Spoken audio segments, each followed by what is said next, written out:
millennial that got called a conspiracy theorist by all the normies about a decade and a half ago, right? I came knocking on your door 1,000,000 times and you laughed at me. All this stuff coming to light from the Epstein files is horrifying, to the point where I'm even hoping some of it is not true. I mean, there's obviously a bunch of bullshit out there too. What I find crazy isn't the fact that we now know for a fact that Prince Andrew sweats. No. What I find worrying, all the people calling into TV shows saying that Prince Andrew should not be put on trial. So yeah, they're saying Prince Andrew should not face trial, should not be shipped back to America to face justice for what he's done, saying you won't do the victims any good. Who the hell are you to speak on behalf of the victims? Furthermore, he's not a member of the royal family anymore. And also, in this day and age, what does it even mean to be a member of the royal family? Like, historians in the room, please tell me, what makes the royal family royal? What exactly does that mean? To you, define a royal family. Why are they royal? What work did they do? Do they descend from King Arthur? Okay, well, fuck him too. What made him king? How did we even have a royal family? Especially in a country that's secular, because royalty is supposed to be deemed as somebody, in most cases, they're the ruler because it's ordained by God or something, right? It's not even like an empire where at least you kicked some ass to become the ruler. They're just blue blood, apparently. Even Christians don't really believe in that concept. Why are they treated so differently? Please tell me what's AI, the interview with Epstein where he gloats about the level of pedophile he is. What are you, class 3 sexual predator? That has to be AI. Tier 1. Because he's gloating. Was tier 1's the highest and worst? No, I'm the lowest. I'm the lowest. You're the lowest. Okay, tier 1, you're the lowest. The only thing I found interesting about it was how they said they want absolutely no black people. And I said, yes. Like I always say, representation isn't always important. There's some things we should just leave people to. For one, I'm glad. I always tell people, racism can save your life, right? I am so glad that this was intertribal warfare among white people. Now, from now on, nobody can tell me anything about black on black crime. And then we find out that Epstein paid to have bits of cloth from the Holy Kaaba in Mecca delivered to him. And, I see Christians gloating about this because they're trying to say that somehow it proves that our faith is demonic. Now, my reply to a lot of Christians is this. You guys say that your religion has to be true because Satanists always attack you and desecrate your artifacts. Well, keep that same energy now. Probably the first time an actual occultic, satanic thing has been exposed and the faith they were attacking was us. So by your logic, come on now, let's hear it. Let's hear it.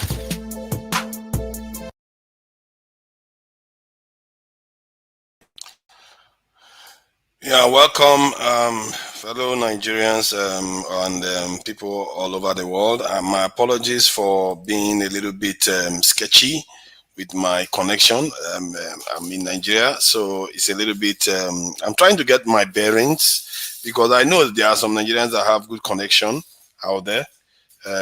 We are beginning to have fiber optic connections, but I don't have fiber optics yet. When I get it, then the connection will be smoother. So, but thank you all for joining us here today. And the conversations we are to have, obviously, I'm not going to talk as much because I don't have that much bandwidth. It's clear. I don't have the bandwidth to talk. If I talk too much, boom, I'll be off the stage. So, but for the spirit of the conversation, obviously, is not to, injure people, offend people, or cause division, or discriminate against any race, gender, anything. The purpose of our conversation is to help elevate our knowledge and consciousness to be able to resolve issues peacefully and as respectfully as possible, as the world demands today. That is why we choose this path. The path of the world is that we have to figure out a way to resolve our problems. When you look for a way to resolve your problems, you often find it. It's when people don't look for a way, and that's when you don't find it. You can't find something you're not looking for because you're deliberately avoiding it, even when it's in front of you. You pretend as if it's not there. So that is the point of our conversation. We are trying to, keep keep it civil, keep it polite. Not necessarily too polite. Sometimes some things, deserve the passion out there. But the purpose, the intention is very important that people understand. It's not to divide. I would say things that people will find a little bit offensive because they're not used to it. Don't take offense. It's just a way of trying to get us to realize certain things. And I'm not perfect. I have ways of putting words that are often quite offensive to some people. So, but it doesn't mean I won't speak. I will speak knowing full well that I don't have any malice.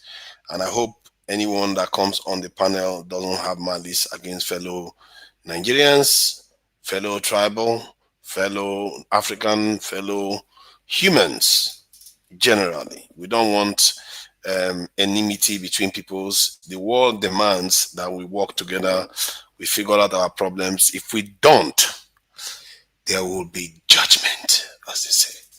Always, judgment will always come.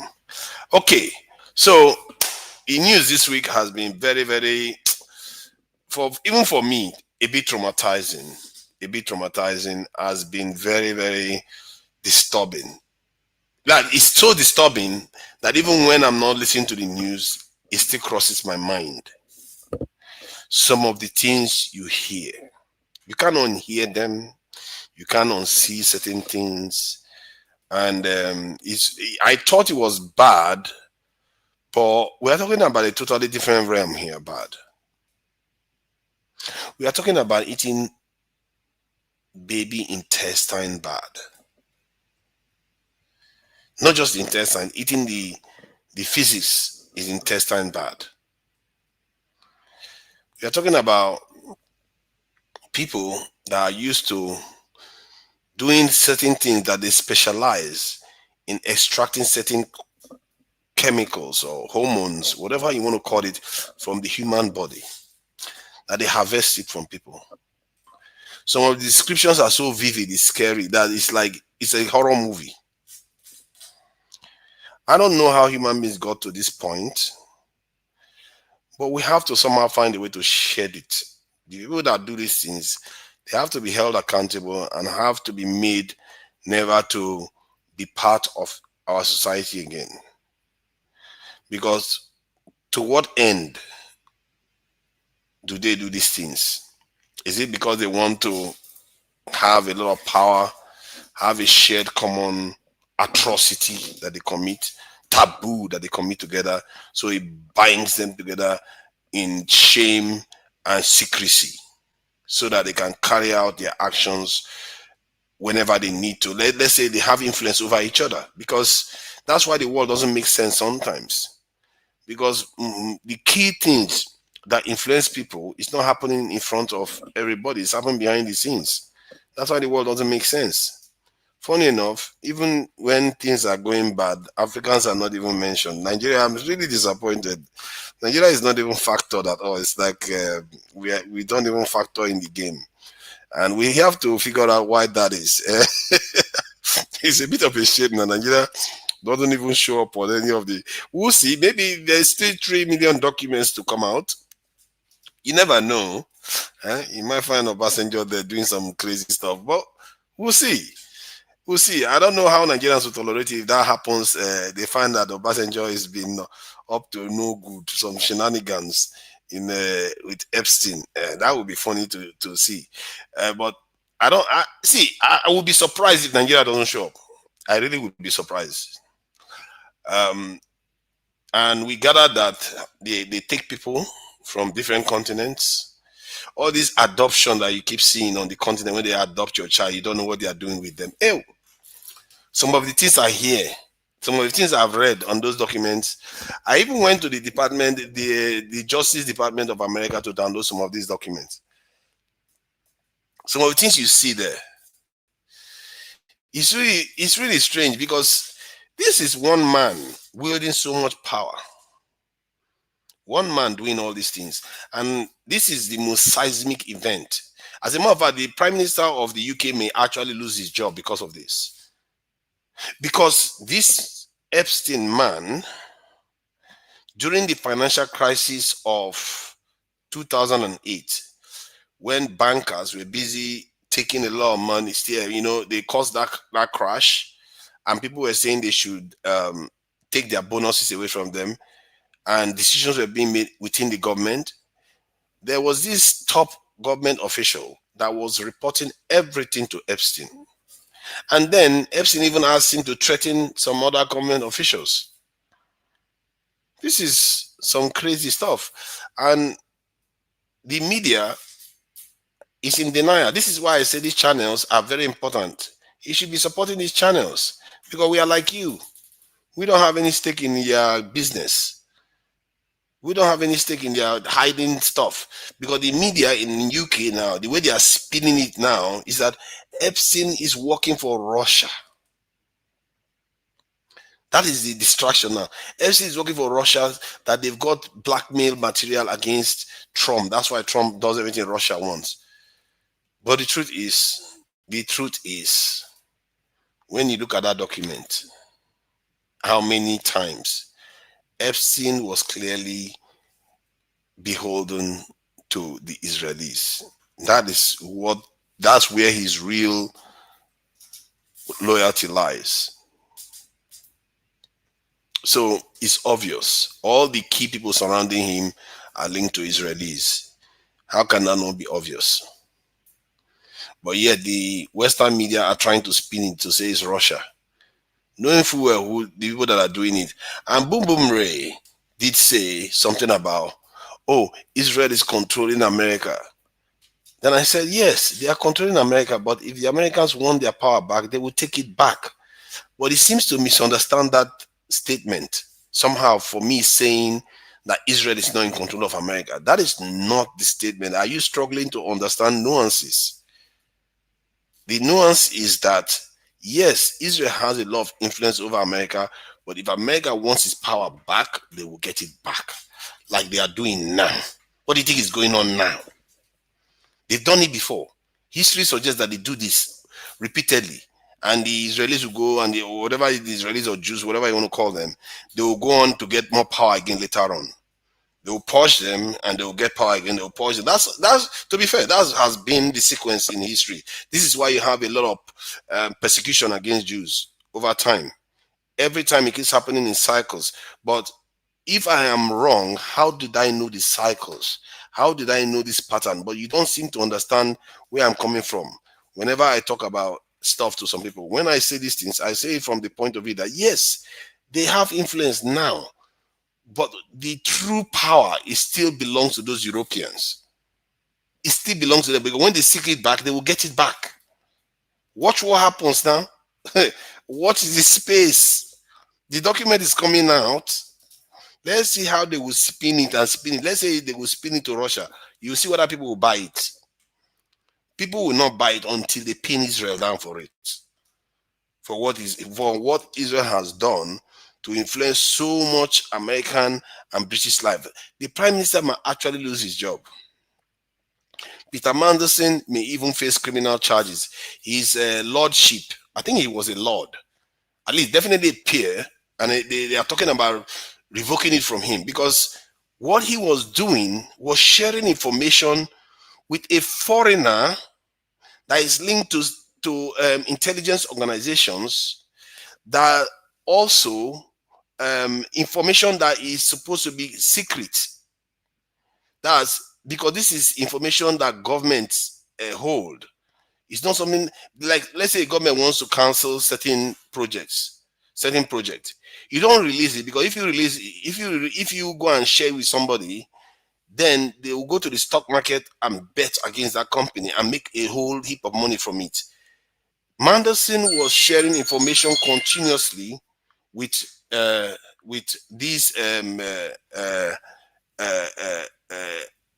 Epstein, repeatedly, happily too, not just repeatedly, happily doing it, because everybody that works with him feel like they are at the top of the world. They feel like they are at the top of the world. That's how it is. And these things matter to Nigerians, because if you don't know how the world works, Where do you start from? You don't even know who your leaders travel to.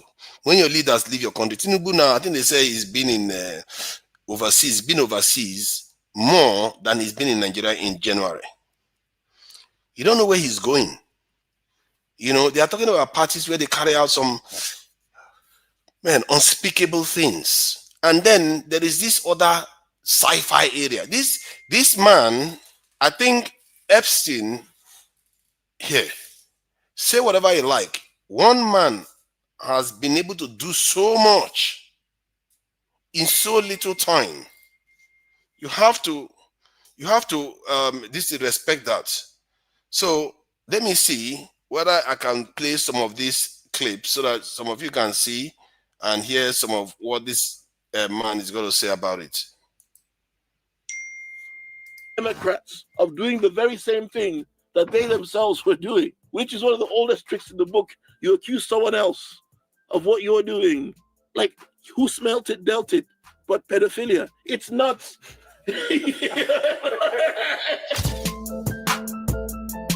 Anyway, in other news, the red pill is falling apart. I hate everyone equally. Andrew Tate is now on an apology tour, which I think is fucking pathetic. How do you go from, what color's your Bugatti, to winners win, losers lose, to now he's doing an apology tour? I want to be very careful here because I don't want to deflect too heavily. Him, Sneeko, and a bunch of other guys like that broccoli head motherfucker and some other loser were all on a bus. Like, these are grown men. Like, at least two of them are in their 40s. I don't want to be blaming other people, etc. You know, among dropping several gems, like going on dates with women is gay.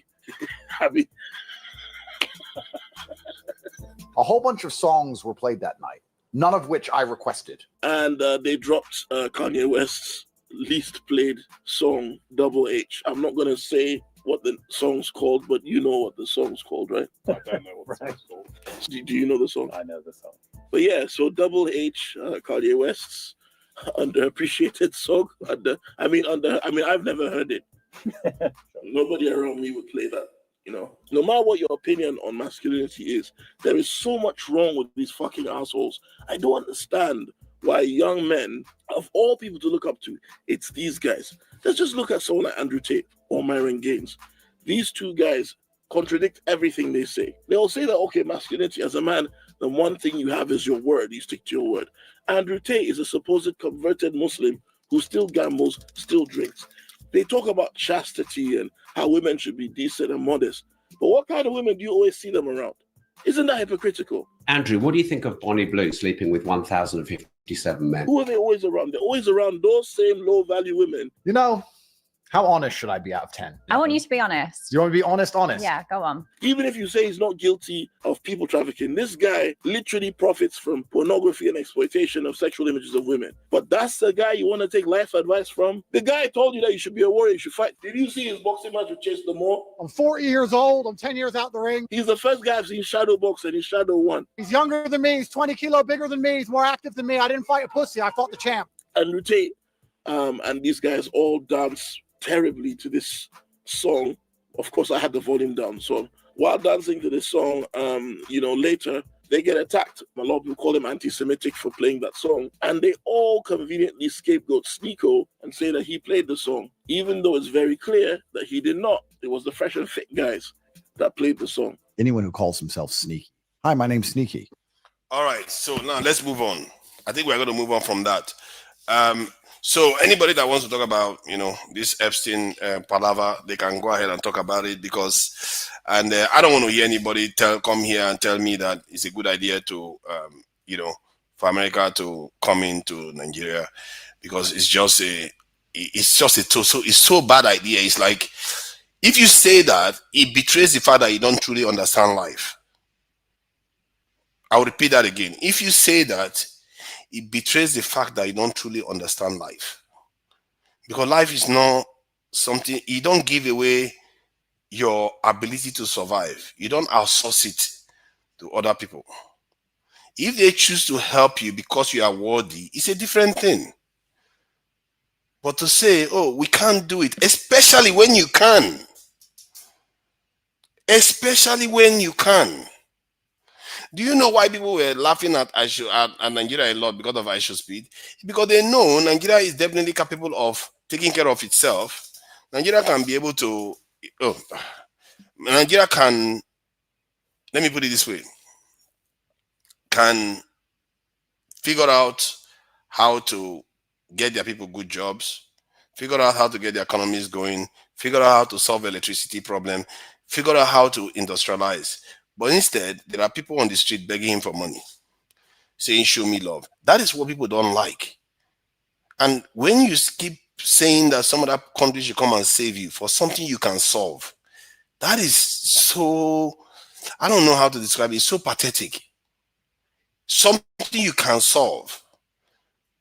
If it takes you being able to border your government, fight your government to do the job, that is better than asking another foreign entity that you have no control, zero control over. At least your government, you can trouble them a little bit. You can't even trouble America a little bit. You have zero control over them, and you tell them to come and do that for you because you think they are decent. What record told you that they are decent? You know, if it was true, you know, like angels in heaven, they come from heaven, they say they are nice, they bring good tidings, they bring blessings. If that was like, that's how America was, I can understand. But the data doesn't suggest that's how America is. Many countries, America has gone there and hollowed it out. The reasons why America does what it does is not because you welcome them, it's because they see something in you that makes you worthy of working with. America will not drop any valuable tool in Nigeria knowing how Nigerians are. Because tomorrow you could take it and go and give to the Chinese. Or you can give it to the Russians. Nigerians can betray anything for money. At least some of them. Clearly not everybody's like that. So I'll keep it at that from that point of view of these American troops coming to Nigeria. However, I'm not sure why the topic of the attacks in Kwara this week did not show up on the title. That attack was so disturbing in the manner in which it unfolded. It's disturbing in the sense that this is well established. That if you don't have people on the ground, the terrorists will operate. When you have people on the ground, they cannot operate. This is another example that shows what I was saying was correct. I've been saying it over and over again. You have to have troops everywhere. If you have them everywhere, they won't come there. That is why when the troops were present in that village, these terrorists didn't show up. They didn't show up for weeks. They didn't come. They didn't come and do any attacks. Then the moment the soldiers left, then they came to attack. That is the problem. Tomorrow, some other place, they will call it the soldiers. They say we have been threatened that we are going to be attacked if we don't do certain things. Then the soldiers go there. Then the moment they leave again, they attack them. What are you going to do? The only solution is have people everywhere at all times for 5 straight years, if it need be. We have the people in that country. Believe in me, I see them. I see a lot of people that are working in Nigeria. They are not making a lot of money. And they don't have pensions. They don't have housing. They barely even have dignity on the side of the road. Begging for opportunities. Begging for you to patronize them. Nigerian government can say, hey, come here. I have work for you to do. Train them up and help them, use them to secure the country. How hard can that be? Yes, some people are all too happy to have foreigners come and help them. I don't know what to tell you. If that foreigner comes and does whatever they like to you, you deserve what you got. You fully deserve it. That's how I see it. So I'm going to stop rant. I'm surprised I'm able to rant on, given that Nigerian internet is very, very sketchy sometimes. So, but this one seems to be working quite okay so far. But when I get a good connection, then I'll be like everyone else in the UK. So let me bring some people in that like to make trouble all the time. I'll try to keep it small because it allows me to be online when it is small. When the connection starts demanding more bandwidth to keep me afloat. So, except if the panel becomes wider, then I'll have to stand back, or at least go into only without camera on. Hopefully, that will keep me up and going. He said, okay, let me read what Fidel is saying. To Nigeria, they send soldiers, they are just so that the communities will say soldiers were sent there. You are just so, oh, come on, I'm so dumb. What are you talking about? Some of all these people, I don't know. Everything, you just think there's an ulterior motive all the time. See, if anybody is in position of power in Nigeria, yeah, right now, why would he have any interest in doing what you're talking about? Like, he sends soldiers just to show off. What is, how do you say that? They send the soldiers there because there was an alarm that they were going to be attacked there. They pull the soldiers probably from somewhere else. This is what they do. They move soldiers from somewhere else that was defended before, and they move it to another area that is about to be attacked. And if that area is not attacked, then they will return the soldier to some, maybe even somewhere else that was threatened again. They don't have enough people on the ground. It's extremely dangerous. You just think that, oh,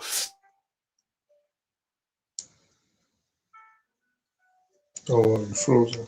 we have enough people on the ground, so when the terrorists are about to attack, then they just remove the people, so that the terrorists will just kill innocent people. What does the government have to gain from that?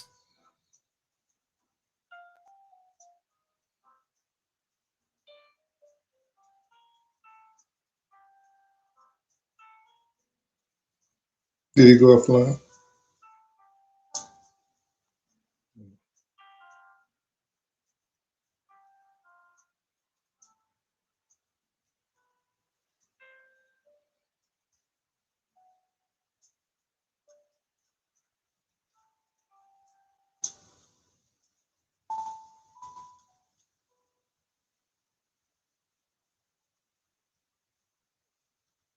Can you hear me? No, couldn't hear you. You were off. Yes, you can. Yes, you can. Yes, you No, can no, hear no. me. I can hear you now. Yes, you can. No, hear me. I can hear you. I can hear you now. But you Okay. went completely off the screen, and nothing was shown. It was just Okay. me. I'm glad you are here. Actually, I like a smaller panel like this. As long as it keeps flowing. Well, I would advise you, everybody that since you keep. Can you hear me? Yet loud and clear. All right, so I would advise you, maybe you want to put maybe 2-3 more people in. So if you go off, the show just does not completely die with just one person on. See what I'm saying? So Yeah, even if you I disappear agree like with you. that, then Yeah. people can carry on the conversation until you come back. Yeah, but maybe you should look at. You know what I would say to you? Plan everything you've got to say that you've never had a chance to say.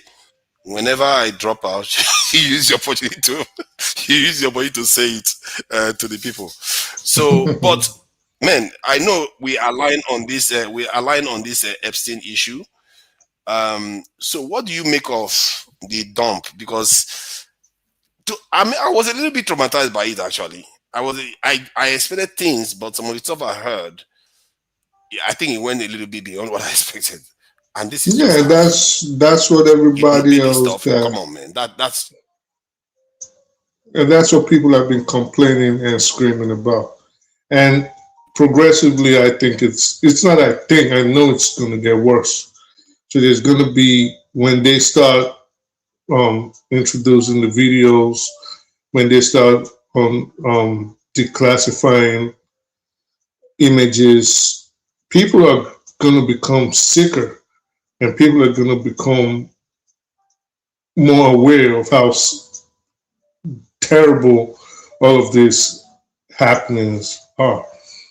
So this is why the billionaires, the elite, the politicians involved, they're fighting tooth and nail to make sure it never gets revealed to the world, because there's even sicker stuff, on the videos, the images. At least audios have started being revealed.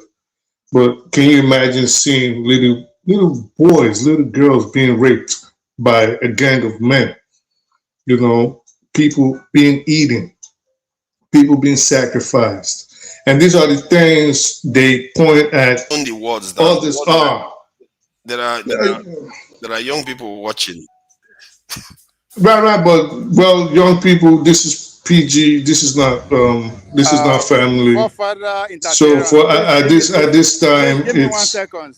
no. Give me 1 second. Let me finish, please. No, I just want to show you. I want to show you guys something real quick. Who's that? This is Ovier? yes, sir. Oh, sorry. Go ahead. Go. I'm trying to show you guys that there's more to life than Yeah, sorry. I took it back to the, and I tell you guys that I only fuck with the rich now, you know. Big baller. This is where I am. This is see the classic cars that. Right. American classic cars, they seem to die in America. They don't go anywhere else. This is from. Oh, shit, that's a Caddy. Is that a Chevy? Like Okay. from the 60s and 70s. They Mm-hmm. do like classic car shows that they do.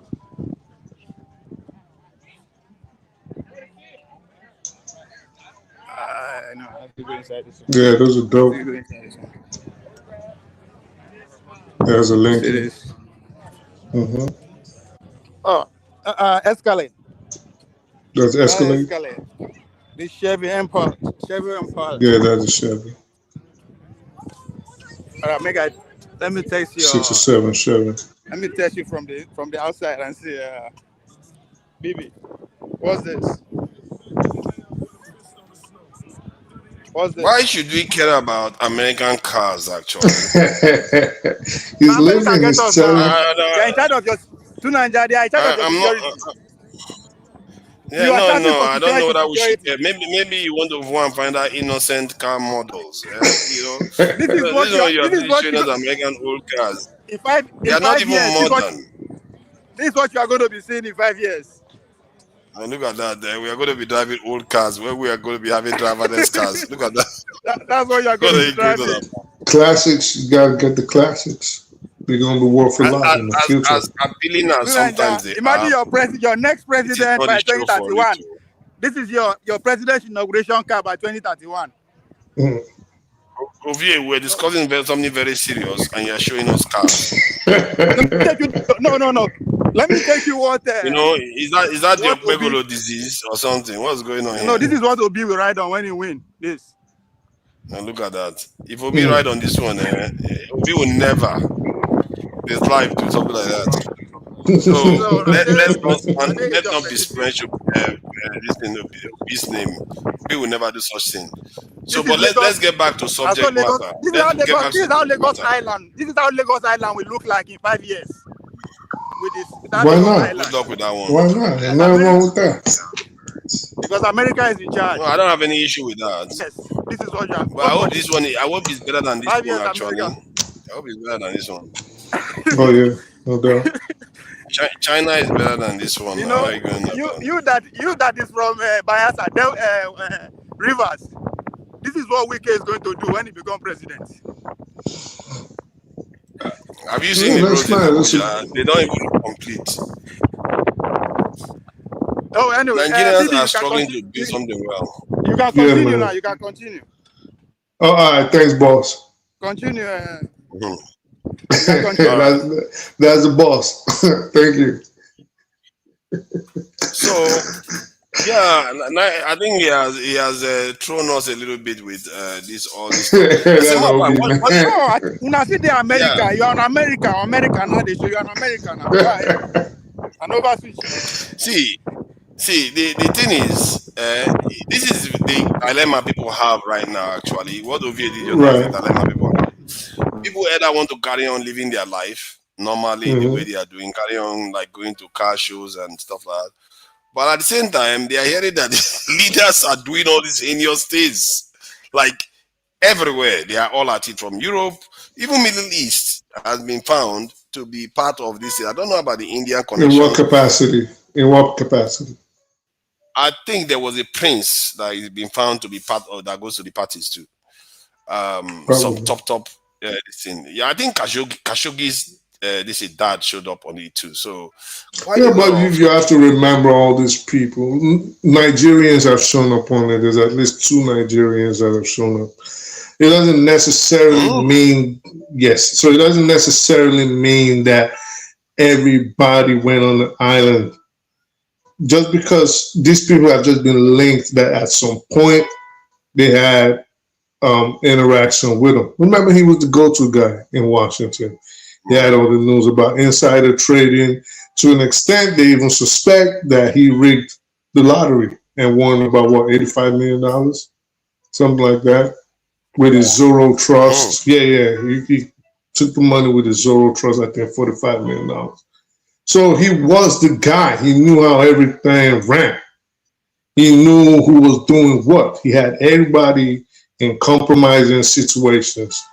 So they were at his behest. You know, they were at his mercy to a lot of things. Everybody. Yeah, I think I remember seeing the Jide, a Nigerian Jide there. But the context I saw the Jide on the files is like he was just having an email about deals that they want to do. Yeah, it wasn't necessarily even Elon Musk was trying to get on the island. For some reason, they just didn't embrace him. For some reason, they were just probably looking at him like he's a dweeb, he's a weirdo. You know, but we are not sure though. It's just the emails are him requesting. We are not sure that he didn't go. We're not sure, yes, but from what we see right now, he wanted to go. Is my point.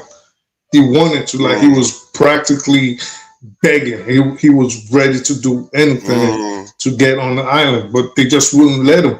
See how they throw the invitation to everybody else and be like, "Oh, yeah, we're doing this. Come through. Oh, I want to bring you here." But he wanted to go, and they just like, no. You know, he wasn't in the in crowd. You're white, but you're not white. You're South African white. You know what I mean? So. Because they sense that he's got a snitching energy. After all, yes, because on Trump. Yes, because they figure that he's volatile when he gets angry. I think that's part of the reason too. Like, he could get crazy with his mouth when he gets upset. But this is what I want to ask you. Knowing everything that's happening now, and everybody agreeing now that it was done, all of this was done at the behest and the request of the Mossad and the Israeli government, Shin Bet and everybody else, Israeli intelligence. What do you think? And I know the answer. I think to a large extent, I think most analysts would agree with me on the answer I'm seeking from you. But what do you think was the ultimate goal of all of this? What do you think they were trying to achieve by compromising people to this disgusting and despicable degree? Their goal is to total control. Great question, my brother. Great question. Not just the West, all the Western Hemisphere nation, they wanted to control it. And they succeeded, by and large, in controlling vast majority of it. However, I think their grip is slipping now because of the time. Oh, he's frozen again. Come, this is your name too long, so I'll call you baby. Baby Arabi.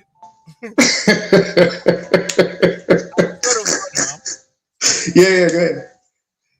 I know say last on this issue. Right. You know how we started. That we're not we'll come to one point that all of us will see it clear. I don't know how soon it's going to be. Right. The question you asked. Sorry, I couldn't hear you, but I can hear you now. Where's Oli? Yeah. So what makes me to take the side I'm on, right, is because of that. What is the because of the question you asked? Yes, you're on now. There's a book called Underground Empire. Right. Now, your house, like your house here, for instance, how do you get water everywhere? Through the taps, pipes. Through the plumbing system, right? Yeah. Exactly. Forefather used one word when he was doing his intro. No, when he was on Dr. Dameji, fiber optics, right? Mhm. So after the Second World War, what the United States did was literally to plumb the whole war. They underrailed the whole war in terms of information. They have so the main fight underneath that is what the Chinese are also. The Chinese were able to actually took themselves out, but they want to rewrite down. That's where the power is. So what am I trying to say? America listens to everybody on this planet Earth. Oh yeah, definitely. So now, if that is the case, are you not saying that it is the Israeli government are solely in charge of are the one using Epstein? Okay, so it's two-pronged. I see where you're going. It's two-pronged. It is American intelligence, right?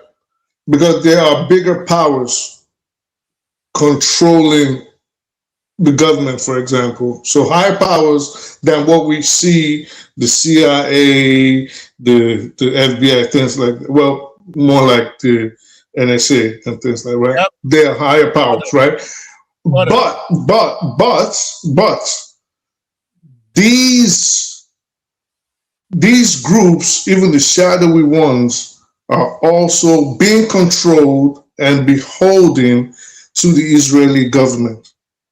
So the thing is, we're not saying they don't exist in the United States. What we're saying is they've been infiltrated by a foreign government. So they are controlling the United States by proxy using the US name. Yeah. I see that, but okay, see where I understand what you just explained. Now, not that I disagree with, but I'm seeing since they are the higher power, then if you look at what is happening, right, you agree that the world order is being rewritten by America. Like this is another phase we are entering to in Chad, and they want to be at the forefront of it. So, right, how do you think they will succeed if they don't have a plan like this? Yeah, but again, you get everybody to those you identify that they will be stubborn, right? That's one. Two, but I believe that from your own part, I believe that the Israeli see the bigger picture and they position themselves, right, to use that to get their own, to further their own interests too.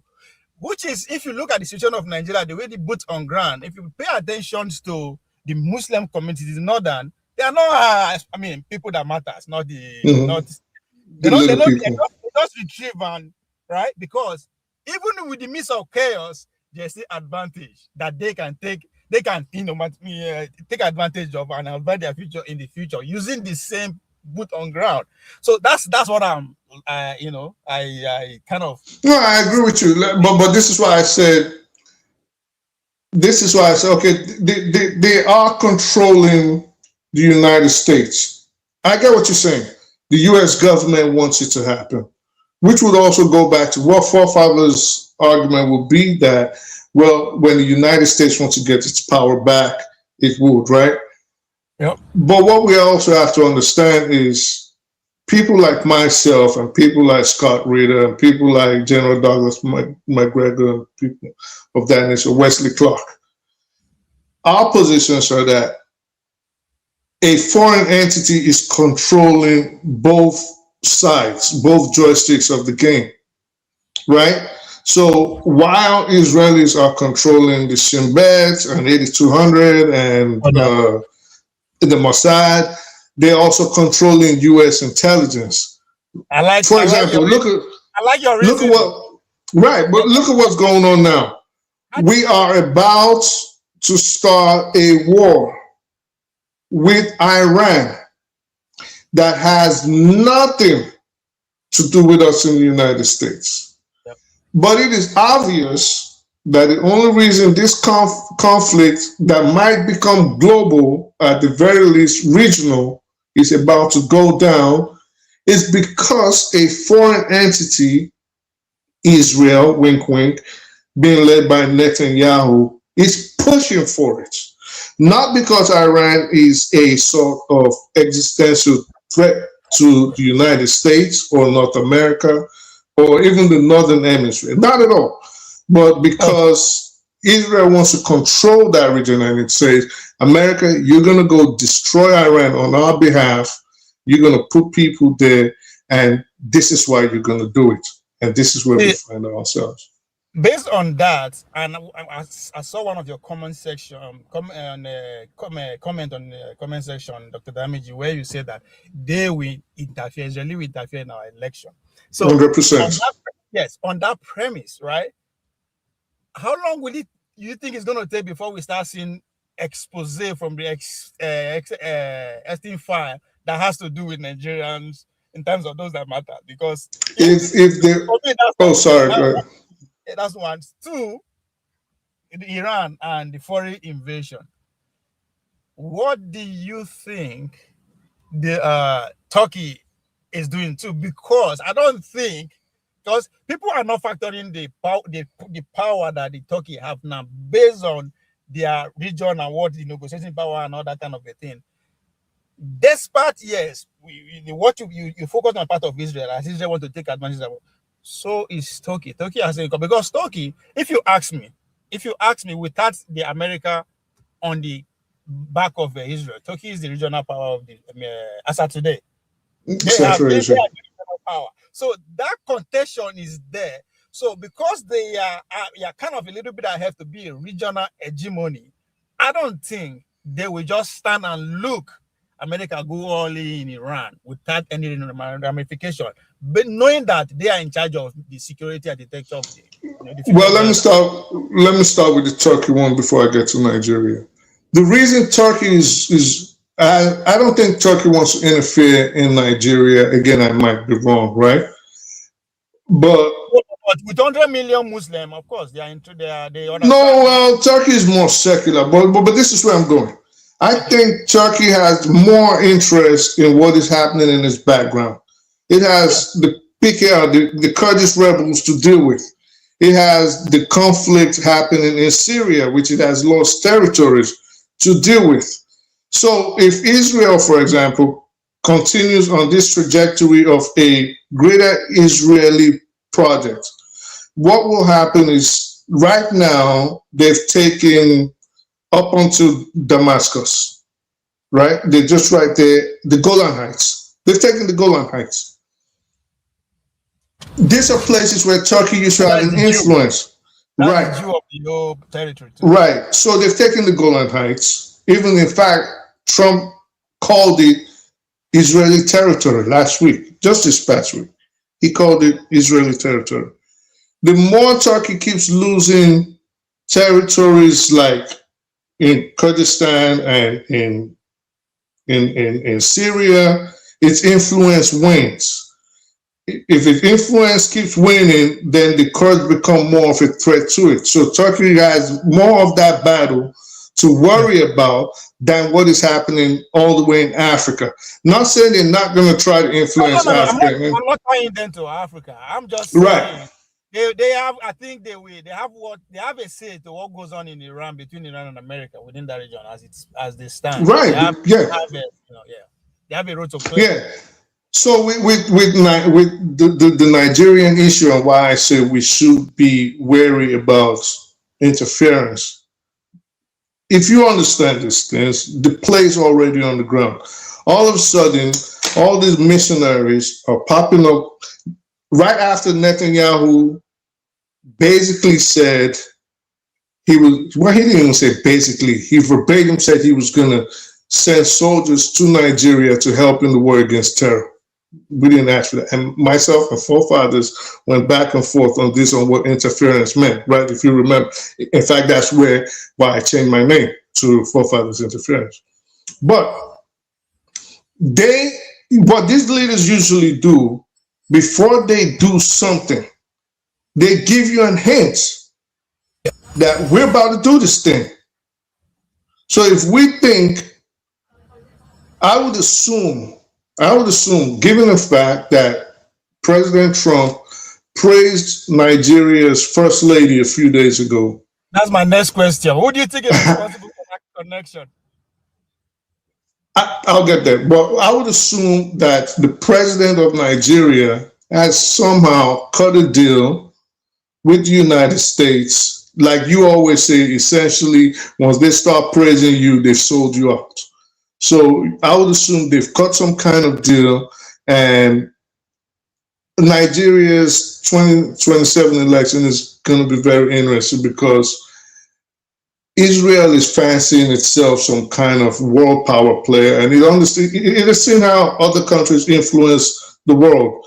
United States, Russia, England, Canada, the same tactics they use: brutality, interference, and things of that nature, subversion. Subversion. And it's trying it. It is testing the waters in Somaliland by saying certain things, recognizing Somaliland's independence. Then it is also trying it in Nigeria. We're going to put people in Nigeria. We're going to set up a base here in Djibouti with the United States. We're coming next to Somaliland. They're going to interfere with our elections, and we have to be very, very prepared for that. I think Tinubu is still their best option. I mean, with 24 hours is a very long time in politics. I believe that, but just based on the move they are making so far, right? That's the Israeli move right there, the Christian move. Because that's their event. But if he puts up any resistance, which is where I was going actually, saying now we're seeing all these so-called missionaries popping up from different places. All of a sudden, these white people and this, I don't know what Alex Berry is, are coming up. They love Black Africans. Well, there's a lot of Black people in the United States. If you really want to help somebody, you ain't helping nobody in the South Side. There's a lot of homelessness. We got Skid Row. We got a lot of homelessness in New York. Ma'am Danny is trying to get that under control. Why aren't you people taking care of that? All of a sudden, you in Africa inflaming the polity, dividing them by making certain divisive statements, and then they get in the temperament, and they've seen that a lot of the people are not as versed in what is happening outside and how all these incursions can affect them in the future, and they're gauging that, okay, we'll win this way, and we'll say this to the people and piss them off this way and that way. Let me ask you again, based on where we are now in terms of the Turkey influence, the Israeli influence, which now I think you, because I'm absolutely confident that Bola Tinubu we can work with Bola Tinubu, because they deal with them. The only place I'm seeing another where is having friction right now is this vice presidential seat, which is where I see the influence of Turkey, because they have the White House here and they are on the same table on Board of Peace and all that. They are the only one that can say come. For us, since the man Tinubu is a guy that you guys can work with, the only way this ticket can win is to bring another Muslim based on how the distribution of things is. And I want to be biased here. That's where Konkoso comes in. If they are going to change the current vice president, the replacement is going to be Konkoso, because it's all about winning. That's where Tinubu is. That's where I think that the trip to what's it called? The Turkey is all about, because if you look at the drama display, because that's a theoretical art, when they was stripping, they were guarding them and all that. That's the same trick they used in 2022, and it worked. So, but again, it's to remind them of what could happen in terms of what happened in 2019, 2009, 10, 11, with the death of Yaradua and Goodluck coming and doesn't want to go. So now they're not come. They are trying to play the over that. This man is not dead like that too. It's very fragile. Anything can happen to that. In case if it happen, if you guys insist that this is going to be vice presidential, the war repeated itself again less than 10 years ago could happen again. To me, I think that's what these are playing, and I think it's going to work. They're going to support a Muslim ticket. That's the only way they can pull out the victory. So Israel cannot have his way both ways. That's what I'm trying to say. You cannot be ground everything. They want to have the power again, and you expect the other half of the civilization to just, so they will have to choose. The Muslim ticket continue for another 4 years, or this Board of Peace, whatever, everything, I could be wrong, or I could be just too far. That's what I see playing out. Mr. John Abbott here, welcome. Just give me 1 minute so you can jump in. So I don't want take the time because I know you're waiting to speak. That is the potential too. You know, he's a pastor from the middle. but Obi, this is what I want to ask, and I'm asking Mr. John Abbott too. What is wrong if we have a person of the same faith or the same sex or the same ethnicity as president and vice president, insofar as they carry out their functionalities as president and vice president? What's wrong with it? Why do we have a problem with 2 Muslims, 2 Christians, 2 Babalawos, 2 atheists? Why? On the surface, there is no problem. But if we look beyond the surface, right, we are not one entity yet. They are trying to build it for the past 60 years, right? So it's form of power play. Because it's very easy to say, oh, Buhari is using his people, Tinubu is using his people. No, it's that's just on the surface. But if you go back deep down, what constitutes the idea of Nigeria, this city struggle has been there. So they negotiated to stay together, right? With the belief, I'm tapping into the psyches of the class of cities, the older guys, with the belief that with time, right, we will, we together, we're strong. But it's also it's an avenue for greedy people, external power to take advantage to institute their own. So that's what is happening. So we are not able to go beyond what started us with. But I believe with generation will come, right? I always say that my generation, the millennial, we were raised in Nigeria without boundaries. Like all my life, I go everywhere. But unfortunately, the Gen Z cannot experience that now, right? Only me as a teenager, as a kid, 13, 14 years old, they go from Enugu to my village. That's like almost a whole day journey, right?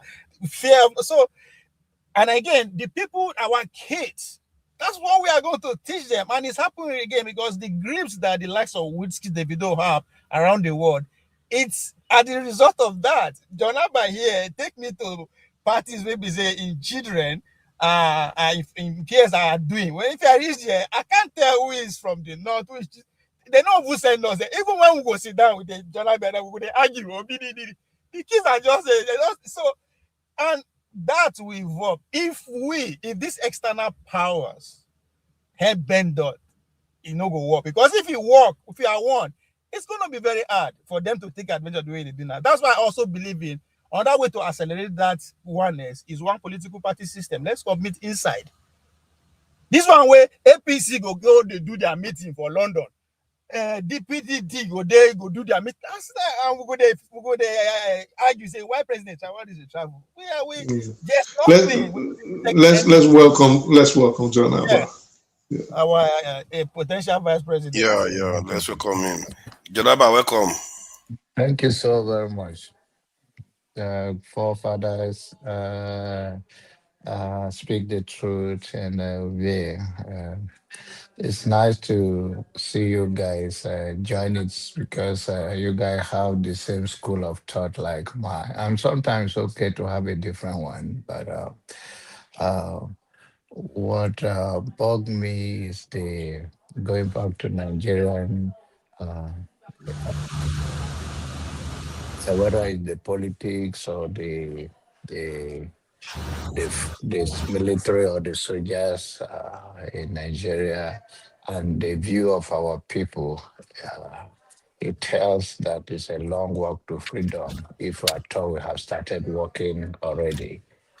The mind of our people, especially if those that are in diaspora can think and reason this way, you can imagine some of the people in Nigeria, you wonder, how do we draw the line? What do you know about life? And how do you understand power?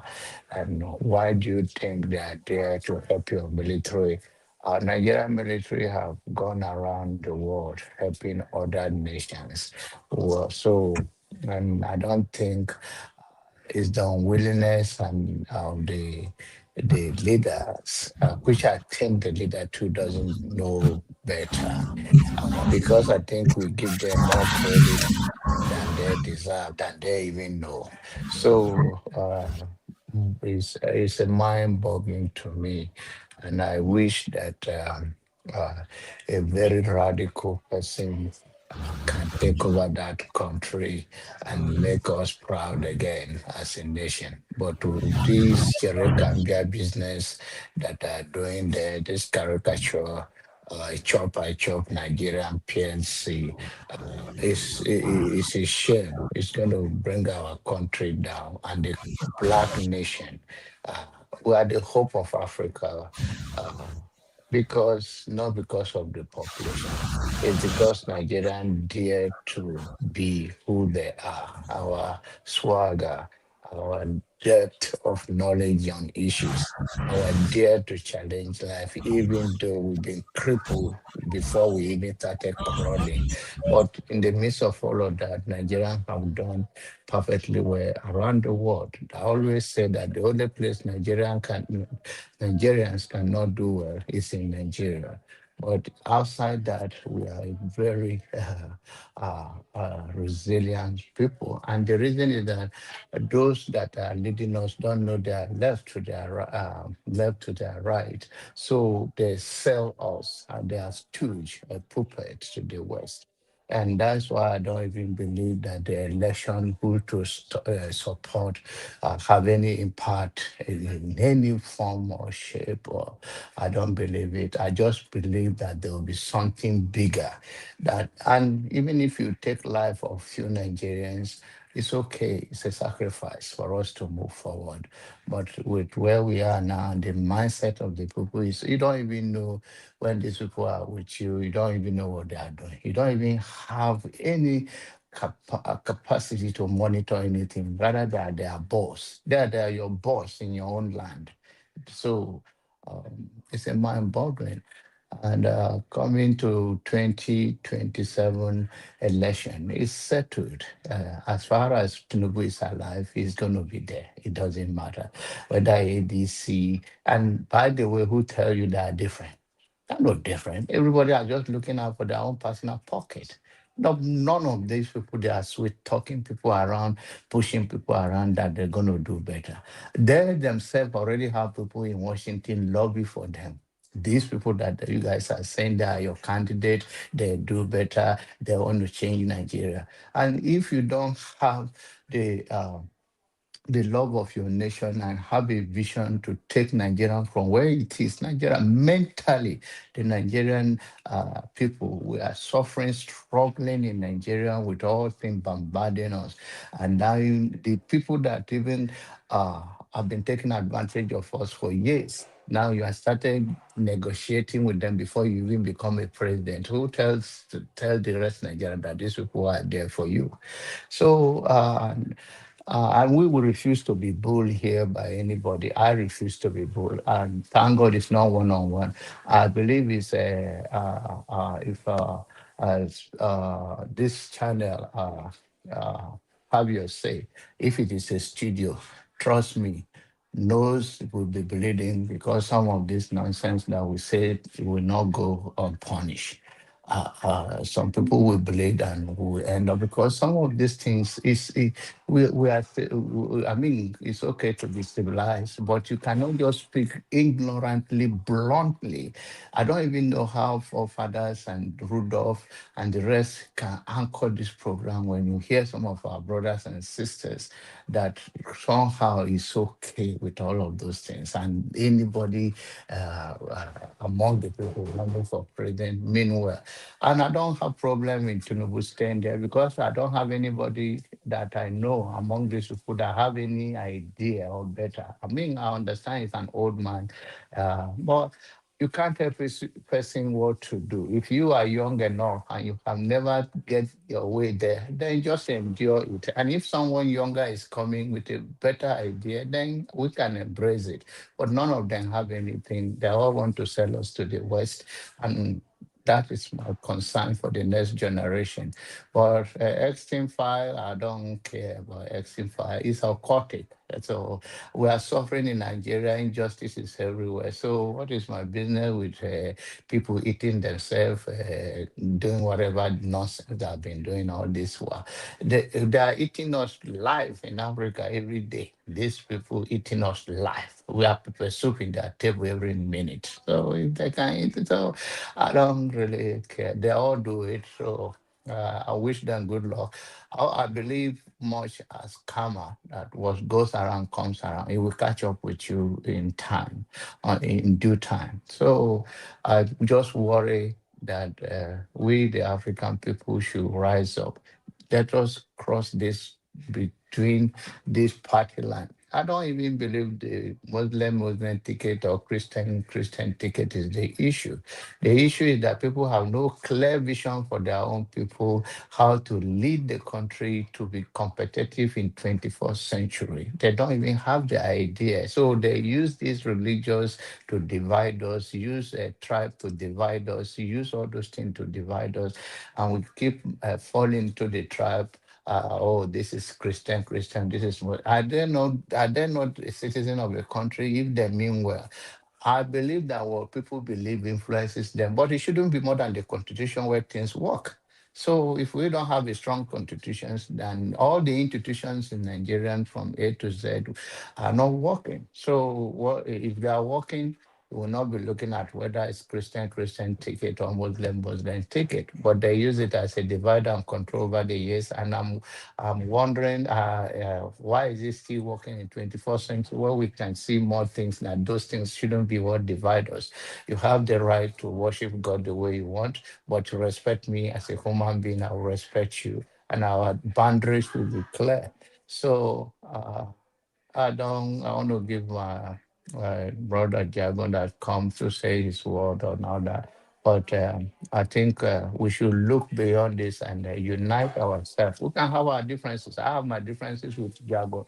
But if you come to US today, it's my brother. Yeah, I might have my differences with Gouvet. If you come to, it's my brother. There is a way you put things in perspective. We cannot, because of we don't like what each other say, make us to sell ourselves to another people who doesn't even believe that we are human beings, even whereas we're even better than them. Thank you. Sorry, thank you for that. I wanted to share something quickly before we carry on, because I find this quite interesting, what I'm just looking at. Typical Nigerians now. This is why I would say we are very, very quick to sell. This is from the Epstein files. Nigerians, we always show up everywhere. It turns out that we are there. So let me read this. It says, I agree we should meet, but for our meeting to be fruitful, please give some information in your proposal. We are willing to sign NDA agreement with you. This is the owner of DP World. I think he's a member of one of the top families in either UAE or Qatar, one of those two. And he's meeting Nigerians. Notice the part I wanted to talk about here. He talked about meeting two presidents, a governor.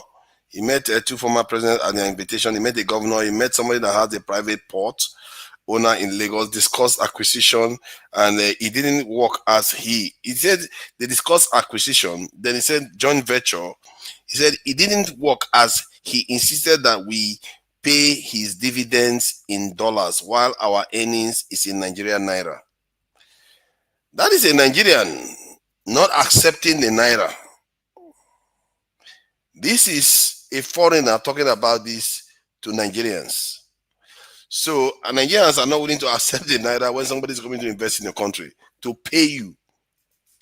Then he says January 2018 met transport minister who was overwhelmed with my presentation, but offered we build an industrial park in Lekki since port is already given to a consortium of an Indian development Chinese contractor and CMA French shipping company to manage. I declined the offer as there is no benefit for us to create an industrial zone to produce cargo for someone else's port. At DP World, I made a decision that unless we get what get what a compelling offer, we stay away from Nigeria until such time. The only way we will invest in Nigeria, one, as a green field in Badagry, which had good infrastructure, a brownfield port in Lagos area, either acquire an existing terminal in Dubai till end of this month. So you can see the ugliness of Nigerians. If you keep reading, you see the ugliness of Nigerian elites in Nigeria, the way we handle things. According to him, he said his presentation overwhelmed our transport minister. So that's why I say we are the problem. We have been conditioned to see ourselves as less than. We don't know how to interact with the world. And if you look at that email, this is telling you that you said 2018, Abi, who is the transport minister? 2018, right? That's what you you are trying to nail him down. But that just lets you know. That just lets you know that even when you listen to Nigerians on this panel, aside from the fact that either they do not know their own history or they are in denial, so there's just some cognitive dissonance going on. A lot of them do not understand how Westerners think. They don't understand how the white man thinks. And you can see it in their approach to certain topics. You can see how they speak on certain topics, whereby a person is being racist to them, but they equate themselves still as on the same level and think the person is talking in abstract or differential to them, to the person they are insulting. I'll give you an example. There's a guy on the internet now. His name is, he's a white boy, something Barnicourt. He's British. He's the latest white person to start interfering in Nigeria's affairs, and he's insulting Nigerians. He's openly racist. You know, people will say divide the country and only divide it into, I know some people are going to get angry, but this is the fact. They'll say divide it into Biafra and leave the North on its own and divide the Christians this way. And at one point, somebody from southwestern Nigeria, because he had a Yoruba name, objected to him. And he blatantly called this guy a dumb African. Alex Barnicourt, you can search his name with dumb African. And do you know, people started calling him a racist, rightfully so, and there are Nigerians that were saying he's not a racist. He only called him a dumb African because he was saying something dumb. And I'm like, are you in my head, like, are these people slow or something?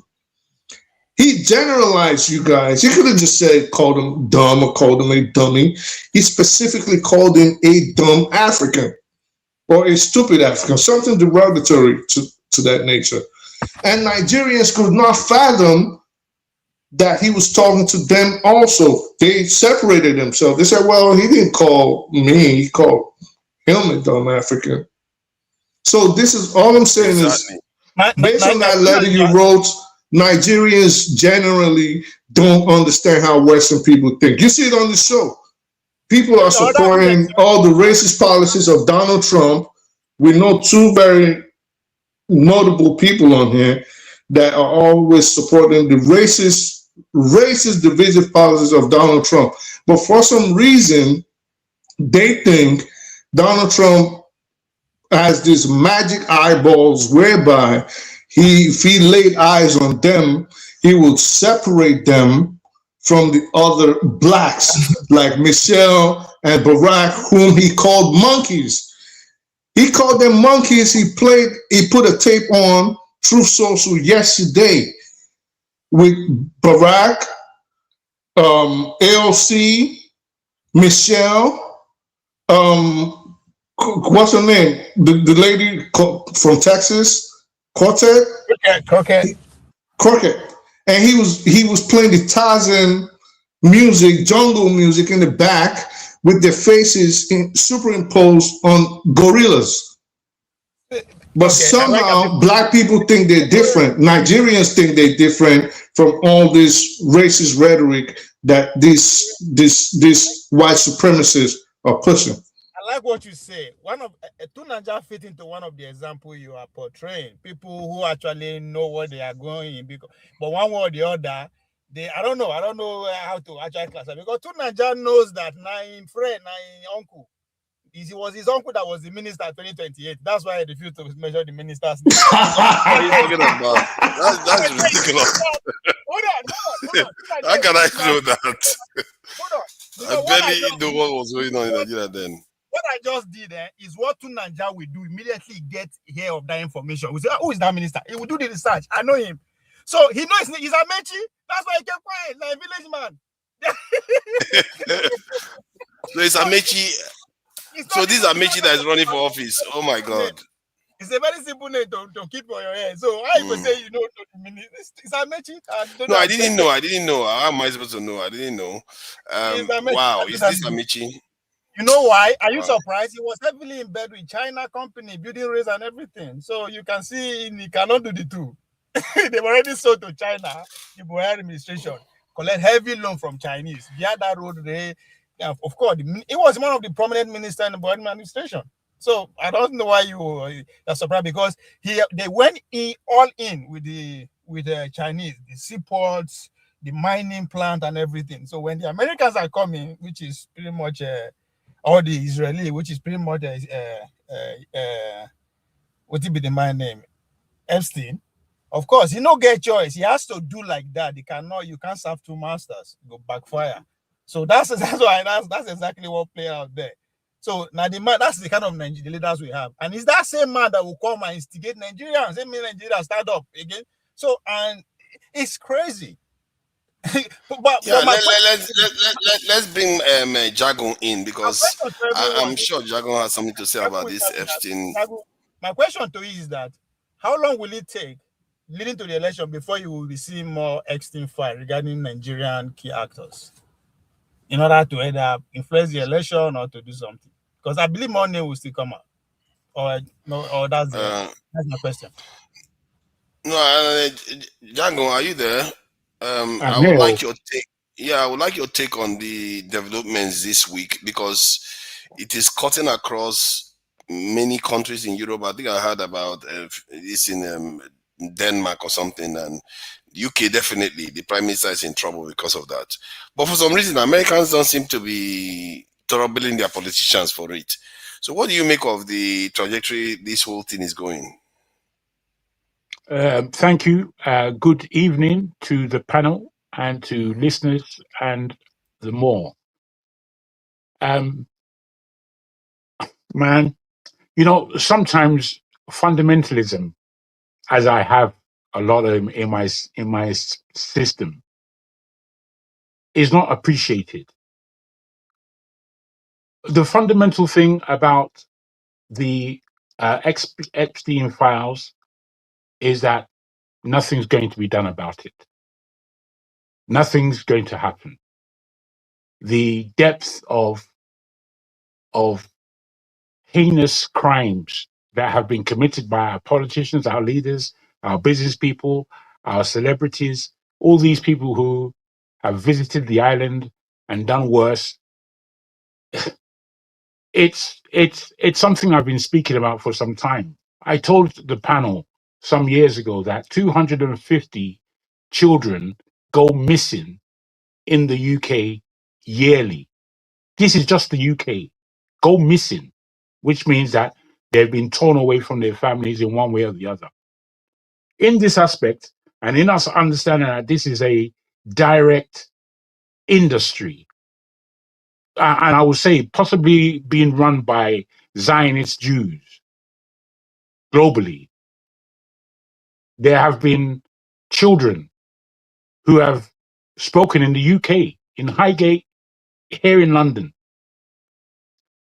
There were two children in the 1980s or early 90s who were speaking about what their parents were doing and what they had to do, and the kind of processes that they went through in eating children, killing and eating children. Shocking to me. Shocking when I came across this information in the first place.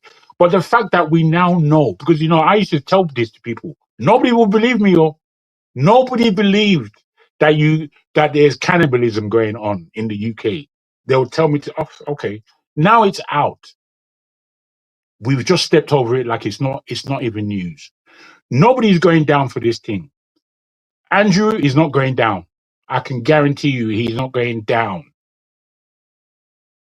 His mother, the Queen, who everybody respected, it was knowledge. It was of her knowledge. She knew. Not only did she know, she was involved. Don't think that don't think that the king, as they call him, is not involved. Is that what you? If that passes through your mind, you're an idiot. You're an idiot. But he's there. He's there. So I'm afraid we are going to see this go and come and go. It's going to be history. When you see that there's no outrage at this level, that's when you know that the test has been tested to the point of us as a human race being sheepish. We're not a strong, this is not just about Nigeria and its problems, and the sheepish nature of Nigerians is a big problem. But it's a global thing. It's a global thing. Every citizen of the world, we're just sheep. And when we come out with shocking news like this and nothing takes place, there's no outrage, there's nobody on the streets. Nobody's on the streets of London outraged by what they've seen. Nobody. Everyone's just going on with what they're going on with. Dagvin, do you think it's because of love of money, capitalism that turned us to No, it's not because of capitalism alone. Capitalism is there. It's just a mechanism. What it is that slowly by slowly, we are losing our souls. That's what it is. You see, sometimes we're not able to engage spirituality because we believe it doesn't really belong to us. But it does, I'm afraid. We all have a spirit. And our spirit is our real means of humanity. And when we don't engage it, we've lost. We have lost. How can you not engage your spirit in what's taking place in the world? You're engaging your mind, you're engaging your physicality. But what about your spirit? What does your spirit tell you? Our spirits are weak, brother. Our spirits are very weak. Do you think it's because we pay more attention to the material things and forget that? Yes, you could put it that way. We do pay more attention. If you don't mind me jumping. Oh, sorry, go ahead. I thought you were done. No, please. Thank you. I do agree with you and Ovi, right? The materialism aspect, the capitalism, the fact that we seem to have lost our souls and our humanity, which you always spoke about on here. You are one person that would always speak about that. But I think furthermore, and even more than that, is that humans have revealed themselves to be unbelievably hypocritical. Hypocritical in the sense that, yes, I also agree and admit that, yes, it's been years of programming from the elites through the media and through happenstance in the world, how they shape events, right? But humans have shown themselves to be unbelievably hypocritical. Why do I say that? Let us assume, and I think everybody on this panel will agree with me, let us assume that instead of Zionists, which you have rightfully again called out, instead of Jews and instead of Christians, the perpetrators of these actions were overwhelmingly Muslim. How do you think the rest of the world, which wants to act oblivious to cannibalism, to rape, to sexual assault, how do you think they would have taken this issue? I know how they would have taken it.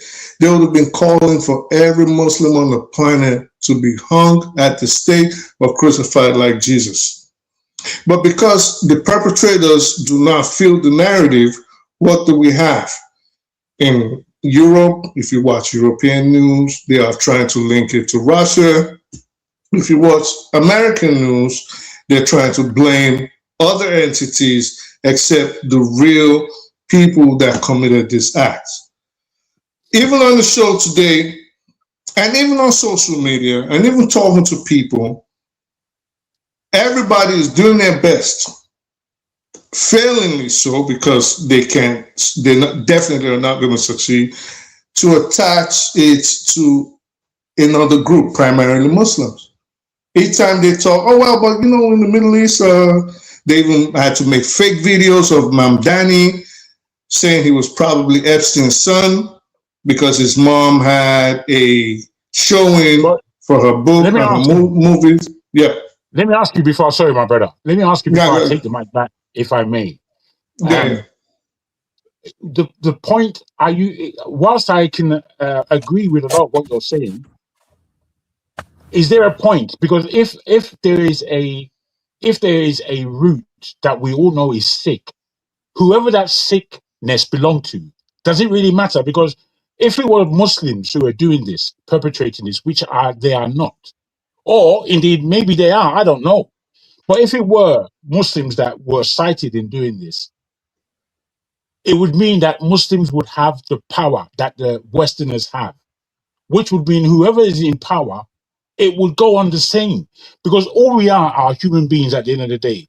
Whatever creed or religion we belong to, it is not the creed or religion that is being defamated, it's humanity. Right. That might be true. It might be a power issue. And I don't think it's a power issue. I think it's just a morality issue. It's a decadent individual issue, meaning these are not new. People tend to forget that Western governments are offshoots of the Roman Empire. They carry those traditions and behaviors along with them these thousands of years. So I don't think it's just a power issue. The Japanese have power. We don't see them doing it. Africans have power in their own little places. We don't see them doing it. So my point is, yes, it does not matter the religion or the faith or the creed or the beliefs of the person perpetrating it insofar as it is wrong. But the bottom line right now is the Western world is not making as much noise as it should because of the religion, primarily because of the religion, and to a lesser extent, the race of the perpetrators that committed these heinous acts.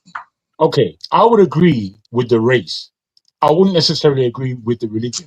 Because you see, by the time you get as far back in history as the Roman Empire and the way the Roman Empire truly ended, it ended in immorality, which is the way most empires end. By the time you get to the level of corruption that we're at, where it's seeping into humanity, where the human being is more corrupt than money. The human being is more corrupt than money, if you understand what I'm trying to put to you. When you speak about Dogon, Dogon is not a European spiritual system. It goes further back. And these things took place from these arenas where there was devil worship and human sacrifice and human deluge going on all the while. You see, all I'm trying to let us know is that, especially in Nigeria, and what I dislike very much about Nigeria, as people have already spoken, we have a way of just going backwards. We have a way of always arriving at the wrong answer. And I don't know how this is our speciality. How can you always, 1 on 1 is 55? Do you need a slap? What is it? What do we need to do to allow you to understand? You know, this is the kind of arithmetic we're doing. It just doesn't make sense to anyone, yet we're going forward with this kind of thinking. And for me, the hope that I had for Nigeria growing up, I'm telling you, it's been shattered into shit. The hope that I had, it was even a hope that, it was past hope. I kind of knew that it's going to be our turn and we're going to do great with it. But we're here now. If you We've don't done. mind, let me tell you what happened. What you are saying, man, you are so spot on. Let me tell you what happened. That it is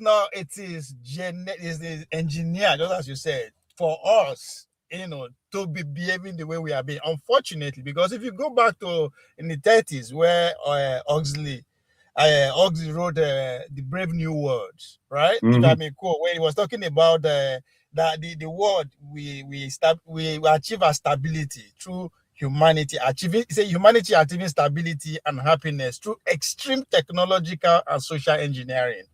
Babies are no longer born naturally, but detained in an hatchery and conditioned into rigid ecosystem. Alpha at the top of intellectuals, leaders, down at the experiential and millennial workers. People are genetically engineered, indoctrinated from birth via ignopedia, sleeping techniques, and kept them docile. With the drug, Soma, a perfect escape from what? Discomfort and dissatisfaction. Proximity. Proximity, it will be mandatory for everyone belonging to everyone else. Family and monogamy are obsolete. Arts, religion, and deep emotion are suppressed, which is what you're talking about, spiritual. Those are suppressed. And consumerism is endless. So your generation are pretty much maybe the last stage of generation. Before that, their plan get to us, because after I believe so. Brother, yeah. if I may, I believe so. Generation X, which I belong to, are very different from the generations that come underneath us. Very different. Generation X, they still have a deep belonging to the generations before us, and we are the first to understand what is happening in this future. So we hold a lot. But Generation X, I'll tell you, we kind of largely failed. And I don't like to use the word failed, but we were in a juxtaposition where we understand the respect and honor of our parents' generation, but we knew that we were entering into a world that, boy, you have to have your torch on all the time to see what's going on. Because things that I was finding out at 15 and 16, people around me had no idea about. It took them 10 years to catch up to where I was. And this is not a boast. I was just more spiritually led. I was just more away from dictates. I didn't like people dictating anything to me. I didn't like it. I liked finding out. I liked making my own mistakes. I liked falling into the dirt in order for me to know what this filth is about, and clean myself up and know, that filth is disgraced, it's disgusting. We have to know what it is. A lot of us speak without real knowledge, real understanding of what it is. And my God, when I look at Nigeria and what is happening right now with troops on the ground, do you know that France has boots on the ground in Nigeria now? Are you aware? France. Now, I'm looking at this and thinking France is in a desperate position. The French economy is in a real desperate position. And Nigeria, instead of understanding this, they're assisting them to get back. They're assisting them to have an enclave in West Africa, which is their primary. Because Nigeria does not have a choice. People that want them because they want power, not the whole country. No, not just the power. I think he's seeing the wider picture. I don't think any leader worth his salt wants an external force, especially a military force within their borders, except either they've been compromised, they've been cajoled, or in Nigeria's case, the third one included, they just don't have a choice. Why France? I don't think it's only France. I think you'll be surprised the day you find out that we have the Chinese there, we have the Pakistanis, we have the US, we have the British, we have Canadians. You'll be shocked. Now, maybe because all of them are probably not. Maybe Do you think Maybe it's because maybe because they are not running around in uniform all over the place. But those people, at least their intelligence, I will wager a bet that they are on the ground in Nigeria right now. Listen, let's say something. There's a lot of illegal mining going on in Nigeria, and has been going on for over a decade, or at least 15 years, they say. There are landing strips in Nigeria that Nigerian military does not have access to. Yeah, but there's a lot of foreign bodies, planes leaving with mineral resources, coming in with equipment. So for you to think these are private individuals, you have to be a little deluded. These are the work. I had this question to you. I had this question. So do you think France not being everywhere, as the name of France being everywhere, do you think it's the work of the opposition, or is it genuine concern from where Jagu is coming from? Because opposition. I agree, but why is it that France? What do you mean opposition? No, Jagun is speaking generally that having foreign boot on ground is not a good idea, but France in particular is not where we should go. So he's not being partisan. There are some people who oppose Tinubu who want him. I want to say, oh, why France? Why France? Why France? So I'm wondering, where is there? Why France? When you know that there's Indians, there's Chinese, there's all this, but why is it? Nigeria does not have a choice. Nigeria at this point is at a precipice. Nigeria is fighting for its survival. Nigeria is on its last throes. If we do not allow these people at this point in time to come in and take the resources, exert their influence, destroy things like the AES, however the part Nigeria has to play in it, what they will do is do it blatantly. So what they're doing now is just subtle, well, not so subtle, but at least they're giving, not so subtle, but they're giving Nigeria some kind of off-ramp. You know, we want to take everything, but we'll give you 10% if you let us in. Let me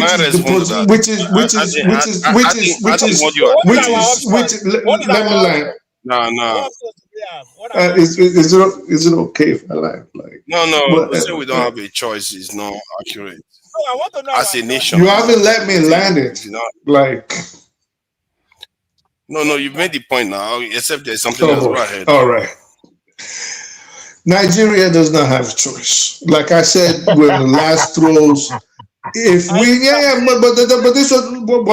Hear me out. If we've seen what they did in Venezuela, and we've seen what they can do with what they're about to do in Iran. So if you think you have a choice, you don't. So it's either we're going to take it all and kill you in the process, or throw you in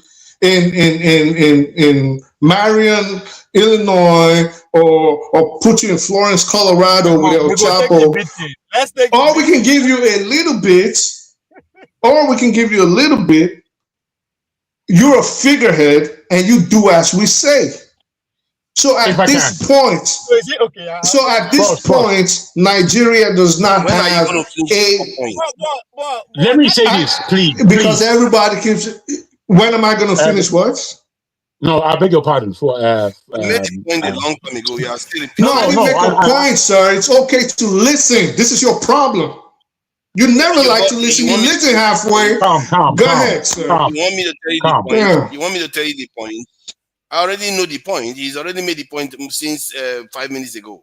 And you're still making one point over and over again. Oh, yeah. No matter, let me say my piece. You go, I've been talking. See, to tell a nation that they don't have a choice sounds like something, and somebody from the inside or the other side will want us to hear, which is very, very weird. How can you say a nation doesn't have a choice? Maybe that so-called calamity you are talking about will wake us up from our slumber.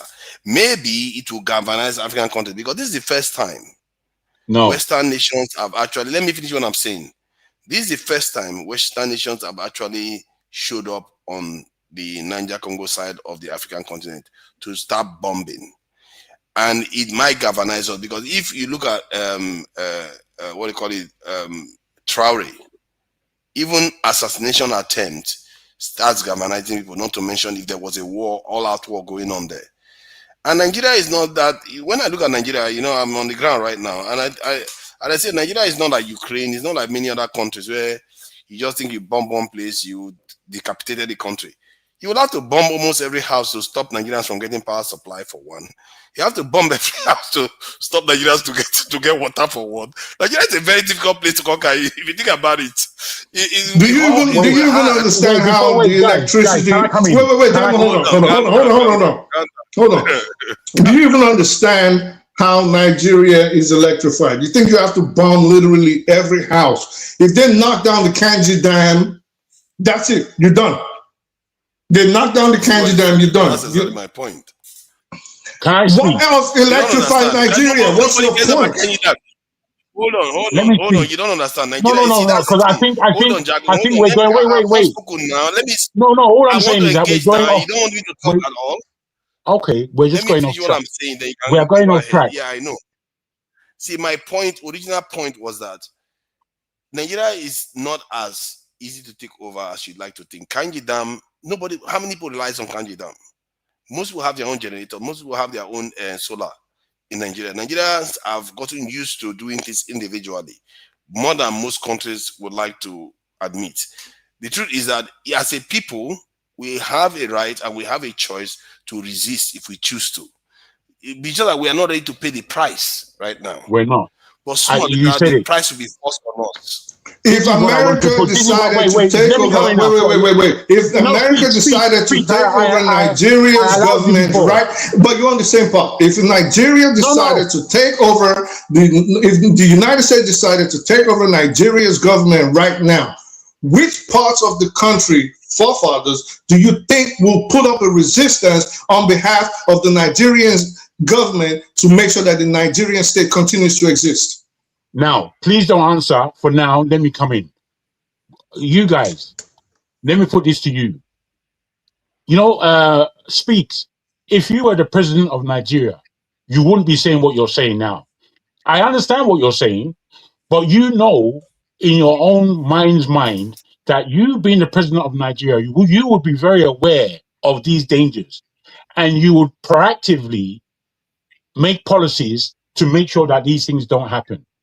But where I agree with you is that, unfortunately, because we have allowed our nation to deplete itself, you know, in terms of growth and policy and strength politically, because we have allowed this, that's where the choiceless nature is.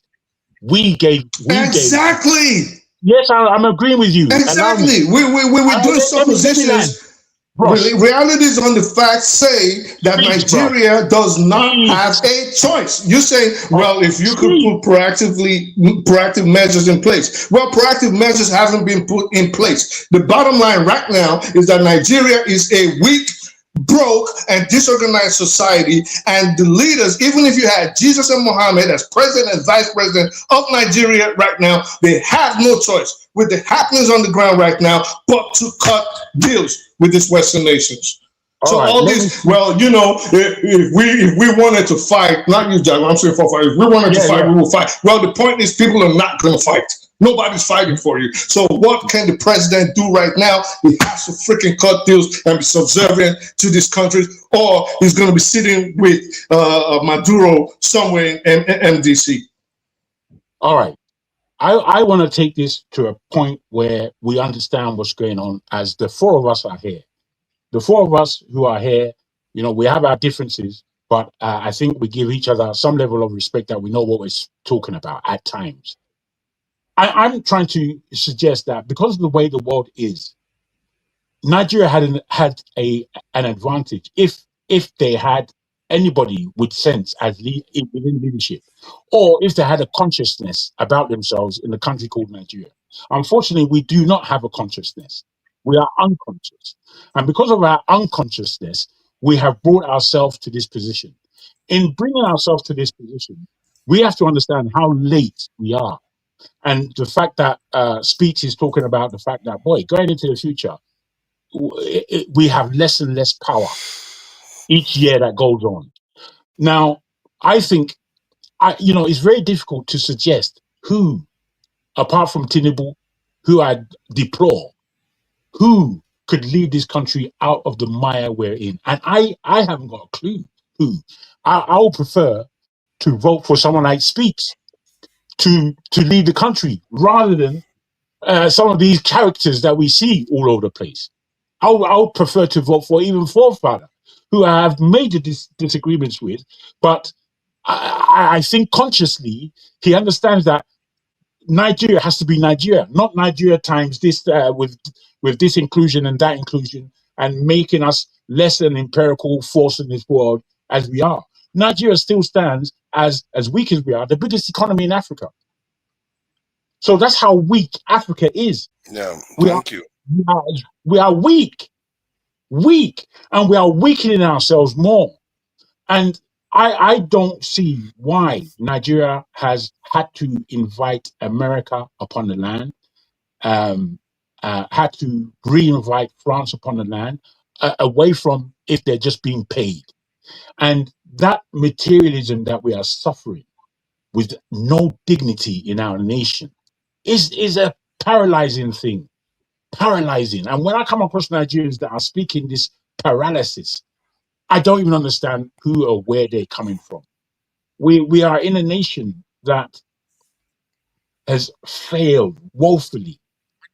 They haven't attached themselves to the African American understanding that if we are good at this negotiation course that we are in, we will know that we have a power base in America without having to go there. Because all we have to do is to really deal with the Black Americans and empower them with our great force of economy to engage with them. The Caribbean is there, being taken over by the Chinese and whoever. We should have engaged that place from a long time ago. The South Americans out there, we should have engaged them. This is what the Chinese are doing. The Chinese are engaging the world. We're just sitting there looking. Our country is a pile of shit. Our country is nothing to look at. Ikoyi, is that what you're going to boast to me about?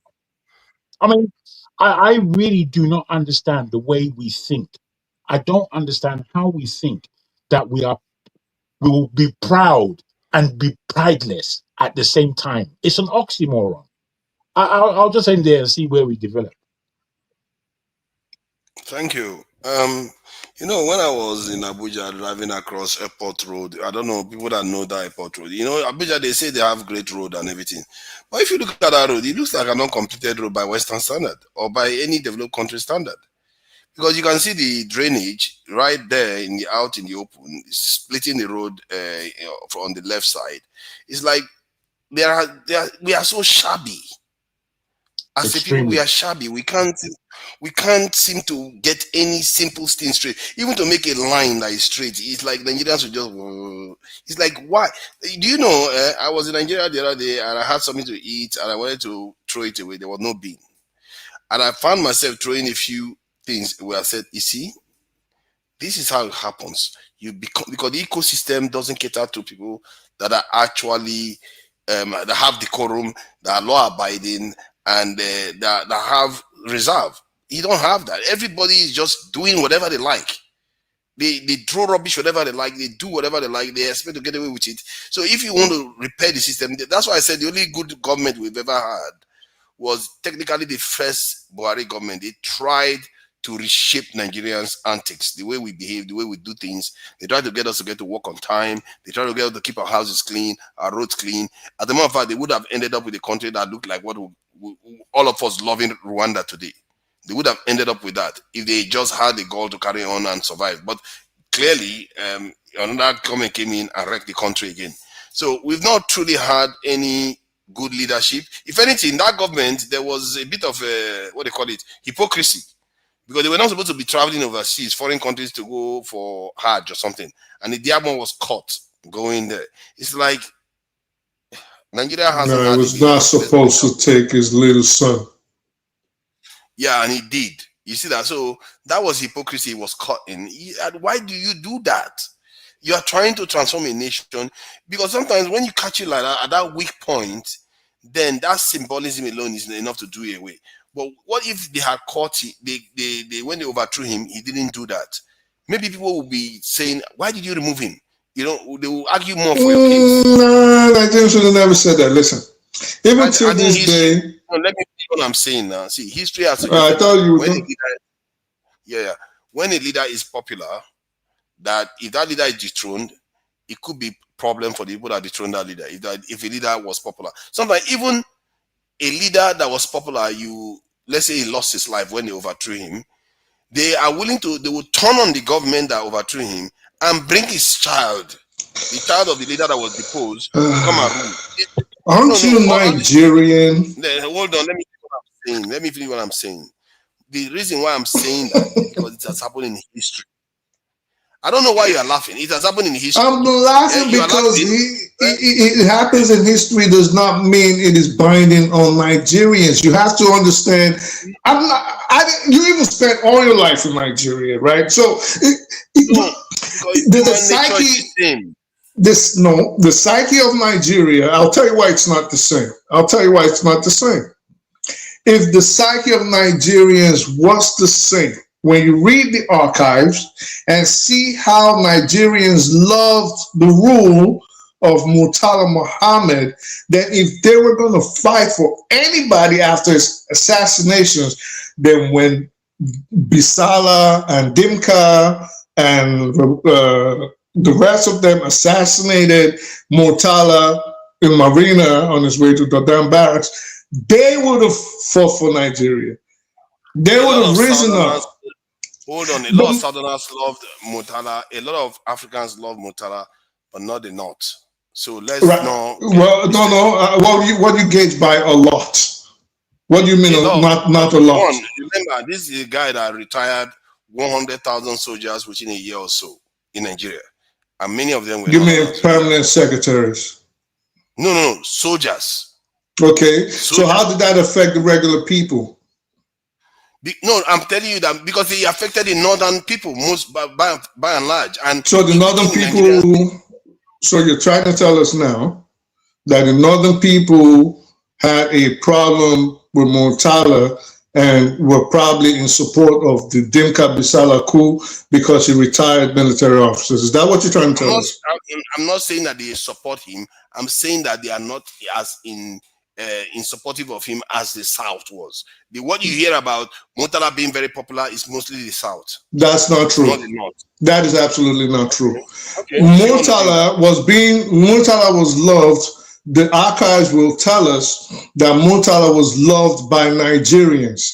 Maybe not the Eastern region, because of his antics during the Biafra War, because of his actions. So maybe not the Eastern region, which we today will call the Southeast. Maybe not that section, but the rest of Nigeria, and by and large, the rest of Africa. And because the black race at that time was starting to get independence all the way from the Caribbean to Africa, was looking for a black leader. He was already positioning himself in the light of people like Lumumba, in the people like Kwame Nkrumah, in the light of people like Nnamdi Azikiwe. This was how Africa had started to look at him before he was assassinated in '76. So to say he wasn't loved, he went and did something that reduced his power by retiring 100,000 soldiers within a year, and most of those soldiers that did not count. You don't need to understand that. That did not count. So let me move on. That did not count. That had no basis on how people felt on them. It didn't count. So moving on, it did not count. I don't know why you're bringing that up. It didn't count. So anyway, moving on. If Nigerians did not fight, if Nigerians did not fight for Murtala, considering how the black race was looking at him at that time, there you would expect that the Buhari Idiagbon regime that you just praised, people would have probably kicked against IBB Abacha, Domkat Bali, and Zamanilek his childhood buddy that he ended up assassinating. You would have thought they would have fought for these people, Buhari Idiagbon regime, but they didn't do it again a second time. So this brings me to where my position is. You seem not to understand the psyche of Nigerians. They're not dying for any government. Not right now. Not since 65. They're not doing it. They're absolutely not doing it. So thinking, oh, the way it happened in, I don't know, Burmanistan, whatever country, it's the same as how Nigerians look at it. Oh, well, look at what happened, so we're going to fight for the Nigerian ruler's son. No, they don't care. They're hungry, they're divided through race and religion, they're poor, they're not fighting for you. You're not in that position yet. So how do you explain Nigerians going to die in Sierra Leone and Liberia? They were ordered to, the soldiers. So they had no choice. So okay, so soldiers can be ordered to, just order alone can make them do something. We're not talking about soldiers. We're talking about ordinary civilians. Isn't that back and forth? No, I'm not saying. We're talking. I never talked about civilians. I'm saying that if the people, in terms of popularity, his popularity was mostly in the south. That the northerners were not very enamored with. No. When I brought up the Murtala. I brought up the Murtala experience. If you're talking about support, exactly. So you were talking about support of a government if it was overthrown, and the people would even kick against it and say, we want the president back, or the king, or whoever. And I say, let me make this simple for you to understand. If you retire 100,000 soldiers today in Nigeria, which part of the country will get more cross with you? Forefathers, it did not matter. You always try to be right. Okay, listen. It's a simple question. I'm not trying to be right. It is not a because you are struggling. You are struggling. Okay. Hear me out. It is not a simple question. It is an infantile question. From everything I said, from all the names I mentioned, from all the incidents I mentioned, dates, names, positions, do I sound like someone that is not taking his time to study all of this?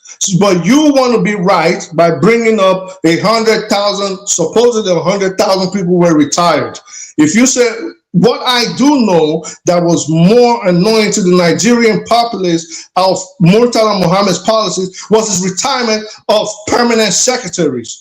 If you say 100,000 soldiers were retired, well, let's give it to you and add a cookie and soda to it. But my point is that it had no bearing on how the world looked at him at that time. The black race was looking for a leader, and they were leaning towards people like Murtala Muhammad, which his reign was what, 6 months, 9 months?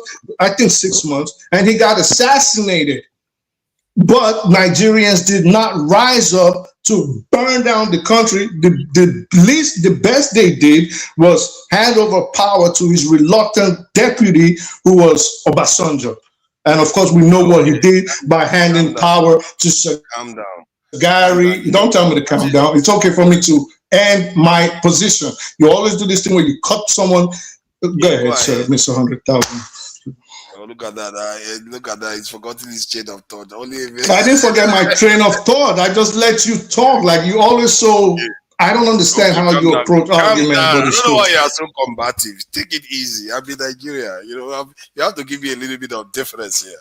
So the point is, what you see, when Murtala was removed or assassinated or murdered, the people that did it didn't succeed. You notice that they didn't succeed. So that is not even a good case. It's not like they took over and everybody was jubilating and welcoming them. No, they didn't succeed because they took out somebody that was popular. And I wasn't arguing against you when you said Murtala was very popular all over the world. That was not my point. I just said in the context of Nigeria, the Southerners were more excited by him than the Northerners. And that is Let's it's not- let's not a end this now because controversial point. it's not taking us anywhere. We've A done this now. Murtala that filled his cabinet with all Northerners that he took over as a revenge factor of what happened to the North.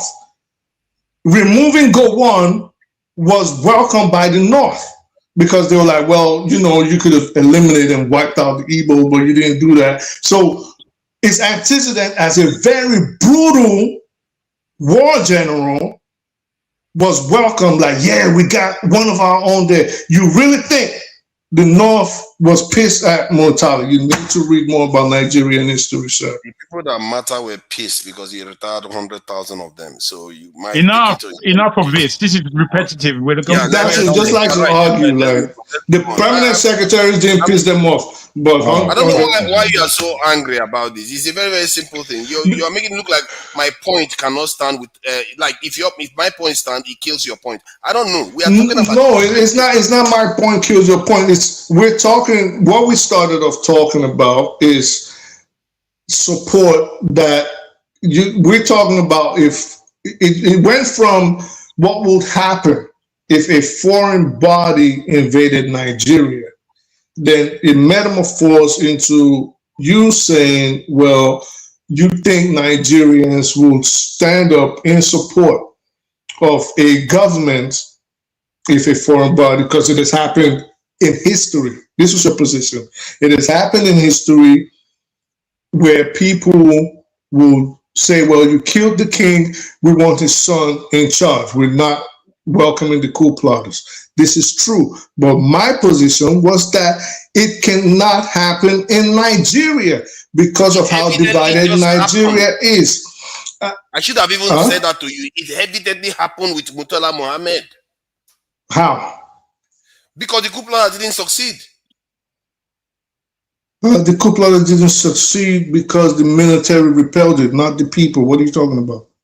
Yeah, but the military could have decided to go the other way. Okay, coulda, woulda, shoulda. The bottom line is that's not what happened. What happened? The military are not the people now. So, see, my point is that the leader was strong enough, popular enough to maintain his this illegitimacy. That's his government. Let me ask you a question. My guy is gone. My guy. You see the conversation that we're having. Let me ask you a question. Say Bisala and Dimka succeeded on that day in '76. I think it was July. Say they succeeded and they overthrew the Supreme Military Council of Murtala Mohammed, and Bisala became president. Dimka became vice president, and all these other people. Do you think the Nigerian people would have stood up, stormed Dodon Barracks, and tried to kick out Bisala and Dimka? I'm not sure. The answer is the answer is no. The answer is no. Nigerians wouldn't have. They would have just gone along with it like every other coup that happened in Nigeria. So why did Nigerians resist the Edison Abiola's election when he was supposed to have won the council? He wasn't even a leader. Hold on, calm down. He wasn't even a leader yet. And yet they snatched it from him, something that Nigerian people supported, and they spent years agitating for that. Why did what parts of name 10 spots in Nigeria where that continued for over a year? 10 parts of Nigeria? Mm-hmm. That so-called agitation. Continue just in Lagos. Maybe not the southeast, maybe not the southeast, but most of the south that I know of, he carried on till Abacha's demise. Yo, let's not go something because this is how we're going to start arguing. It's going to start spiraling. Okay. First, we started with leaders. Now it's someone that supposedly won an election. It's not a controversial point. And sometimes when I make a human point, you say, no, Nigerians will not react like that. It's just a human point. If people love their leader, let's say Nigeria gets a good leader today that everybody loves, like everybody in the country loves the leader, and you go and remove that leader, God help you. For once, Nigeria saw it. Yeah, that is true, but I don't listen. This is my position. When I talk about issues like this, I notice that when I push back on this is what is on the ground issue now, everybody's saying, or whoever tried to argue back is saying, well, if this happens, and if that happens, and if this could have happened, but that is not what is happening. Yeah, maybe in 10 years, Nigerians might love their leaders, or maybe tomorrow, and say, we're prepared to die for our leader and motherland. But the bottom line is, as things stand right now, nobody is fighting for a leader that gets killed or assassinated. Either people are going to be joyous or they're going to move on with their life. Do you think if Donald Trump had gone to bomb the Northeast and Delta Force had run into Aso Rock and picked up the president, vice president, speaker of the House, blah, blah, blah, blah, blah, and flew them to the United States and started charging them in front of the world, do you think Nigerians would have cared? I don't think Nigerians would care for any Nigerian leader right now. I agree with you on that. They are not. Nigeria don't like their leaders. That's obvious, and they're not. I just named two leaders that Nigerians could have died for. They didn't. Nigerians are not in that mind state yet. That's what I'm saying. You mentioned Mohammed, but technically Murtala and the Buhari Dagvin regime. Murtala and Buhari, those two regimes. I was around when that happened in Nigeria, and one of the things that neutralized anybody that wanted to defend that government was that he was caught. Idiagbon government. Anybody that wanted to defend it, he was caught with his pants down. Something that he was supposed to remember. He was a disciplinarian. He was making workers do frog jump. He was flogging people if they are late to work, things like that. And there are things you're not supposed to do. You're supposed to be upstanding. You said you're not going to have your child, go to Mecca and all those things. Then you are caught doing that.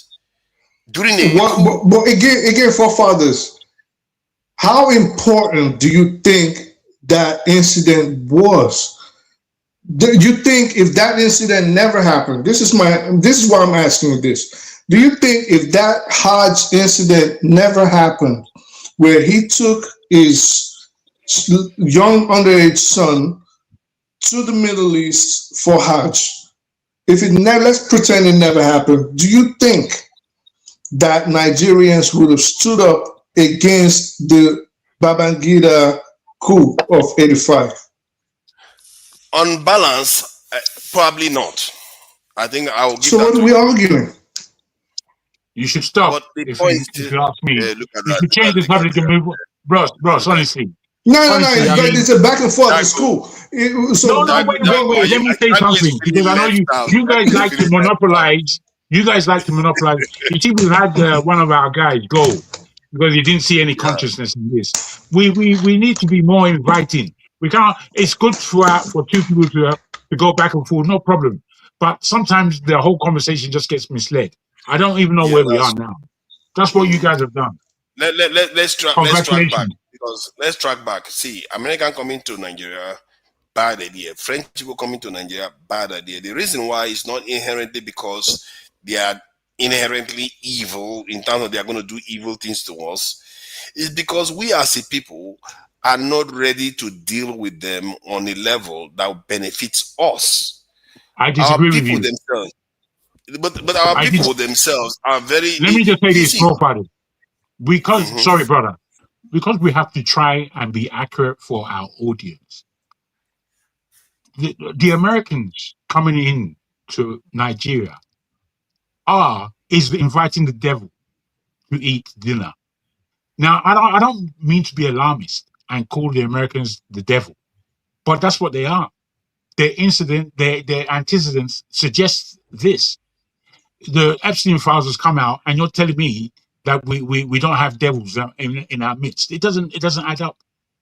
They have, the Americans and the West have an agenda. The Chinese have already won, I believe, the war of the New World Order. The Americans and the West do not agree with this point, especially the Americans. So I put it to you that 2-3 years ago, me and you wouldn't have ever thought that World War III would necessarily be fought upon the African soil. But right now, the whole idea of World War III and Africa is becoming so apparent. One, because everybody wants Africa. Everybody in the world wants Africa. It seems to me, apart from Africans. Africans are the only people that don't want Africa. So when everybody wants Africa, the French and the Americans were kicked out of West Africa largely, and now they've been invited back by stupid Nigerian government. And because of this, we are saying that we are not inviting the devil back into our midst. I think that's wrong. We are inviting the devil back into our midst. And Nigeria is going to be culpable of... No Nigerians are hated in West Africa right now. I don't know if you're aware. We're hated. Hated. Yes. We're hated, but we are hated. And there's good reason for it, I'm afraid. You know, the AES countries and those people who are in support of what the AES countries are doing, Nigeria is doing something completely different that has nothing to do with Pan-Africanism, has nothing to do with the rising of the black man, has nothing to do with empowering our people. Nigeria is a stupid country full of stupid people. I don't know how else to say it. I mean, it's as though we don't... I don't know how else to say it. You know, I'm saying this kind of thing for a long time. But you are saying what I said too now. You are saying what I said. No. I say it differently from you. Wait, I say it differently from you because, one, I've been saying this thing for a long time, and I've always known it. I've always known it. You know how I know it? Because of the antecedents of my own family. We are all Nigerian. You see, let me now see if you guys can be honest. You know me as an individual, Soji Adamo, yeah? In my life, I have been failing in the same way Nigeria fails. I don't know if this means anything to you, but that's how I see myself. I have failed in the same way Nigeria has failed. And it's apparent to me because, believe me, I was supposed to be a superstar. If you put it, you know, I knew too much. But because of the whole Nigerian aspect of my being, bruh, things fell apart. Now, I don't know, the Nigerians that I know that haven't been affected by Nigeria are the Nigerians who took off the Nigerian cap and put it down. Just put it down and never look back.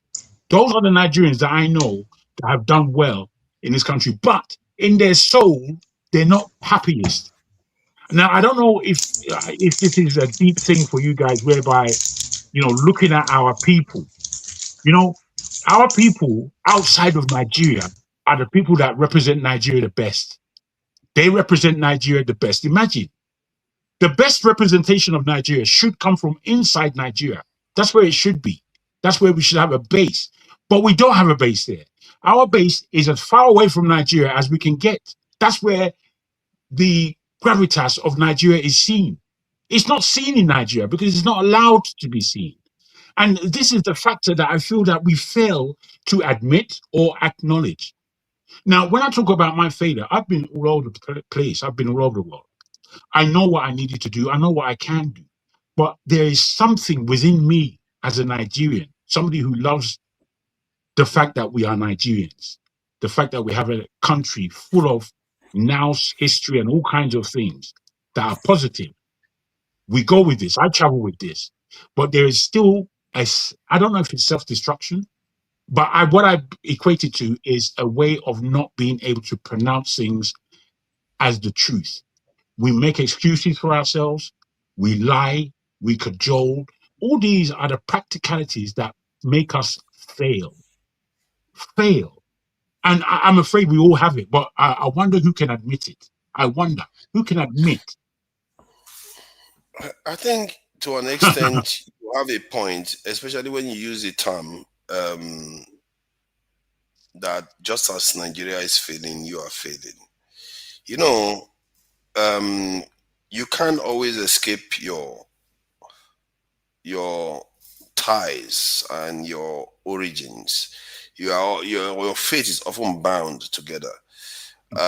Because I've always imagined that if children were born by a parent that is well accomplished, wealthy, you'll find that even when that child doesn't necessarily get support from the parents, that child goes on to do well because they have all the necessary tools, and people respect that child because the child is of that parent. So you can see, if you are from Nigeria, just having the name, the attachment to Nigeria alone has, in some sense, some ways, some positive benefits to it. But in very many ways, negative, especially in the arena that you wanted to operate in. It can be very, very tedious in professional environments, in especially high level board level environment, because we don't have an ecosystem of Nigerians in that location. We've not conquered it, let's put it that way. This is why if you look at the Nobel Prize in physics and sciences, you barely see a black person, not to mention a Nigerian, in there. And if you look at when I should speak came to Nigeria and many parts of Africa, most of the technical stuff is not handled by black people. And even the drag racing that he was doing, it turns out the one he did in Angola was handled by a non-black person. And I look at these patterns all the time. I ask myself, why are we not participating? Why is it that our leaders have just somehow made us not to do anything? It's so strange, the phenomenon. And it should be troubling to everyone, really. Because we go around saying, oh, we are practicing, we have education, we nurses, doctors, but we don't build anything. We don't have somebody that is technically top in their field operating within the African continent. No way. Not even close. Is somebody even close to the top in their field? We don't even have it. Somebody that shows up in a documentary and says, let's seek an expert. No. We don't have it. We can't even throw rubbish away properly in our country. We throw it on the side of the road. It's like, even if you look at the road, they will pave the road, then the side of the road is full of rubbish all over. It's like the entire system. Sometimes when I look at our leader, sometimes I get back to this state where I want to curse out all the elders I see. How did you people leave us like this? What kind of world did you create where the entire system is this way? How hard could they have been to work hard? Are you afraid of death? Because you are afraid of death, are you afraid you want to enjoy yourself so much? That's why we are now even suffering the consequences. And now we have American soldiers in our country. Maybe 20, 50 years ago, they would not have been able to do it. Now you're giving them the opportunity to do it. Because 50 years ago, there was the Soviet Union that was really, really opposing them. And if they wanted to have a footprint on physical presence in Africa, it may have been a problem for them. But now, look at us. We are now welcoming them because we don't have a choice. Whatever they do with us, they are free to do with us. Somebody is telling us that, oh, we can't do anything. No, we can do something. You see, we have now become, sorry, I'm coming. We have not been conditioned to believe that anything goes. Anybody can do anything to us. We can't say anything. We're just like slaves and here to serve other people. God forbid. I hope that's not what we are here for. Because that is basically asking for your end. And Jide, thank you for joining us. And what do you make of the conversation so far? I'm trying to take it easy because, if I talk too loud, the internet will cut. I have to be careful. What do you make of the conversation so far about everything you've had, really, from Epstein to soldiers in Nigeria? Yeah, thank you so much, Forefathers. Good to see you, man. I'm glad you're on ground, man. I'm glad. Good to see you. Good to see you too. I didn't see you last weekend, but yeah, I'm glad I'm seeing you now. Yeah, I've had a lot of things. You see, the Epstein file thing, you see, we probably all agree, or I assume we agree, that the powers that are running the world today, the powers that be, the elites of the world, particularly the people that are running a lot of these Western countries, a lot of them are compromised. They are compromised by their actions, by their political, by their history and all those things. That's why they are also they do what they are being told, by the people that sponsor them. Trump is sponsored by, so many factions, right?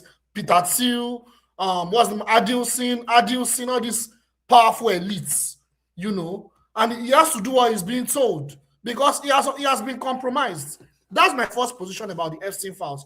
A lot of people that are running these Western countries, that's why they are so depraved, because partly it's also because they are compromised. But secondly, the release of these Epstein files This is the uncomfortable truth. Or I don't know if I say the uncomfortable truth, but the truth is, it's not going to have any. They will get away with it.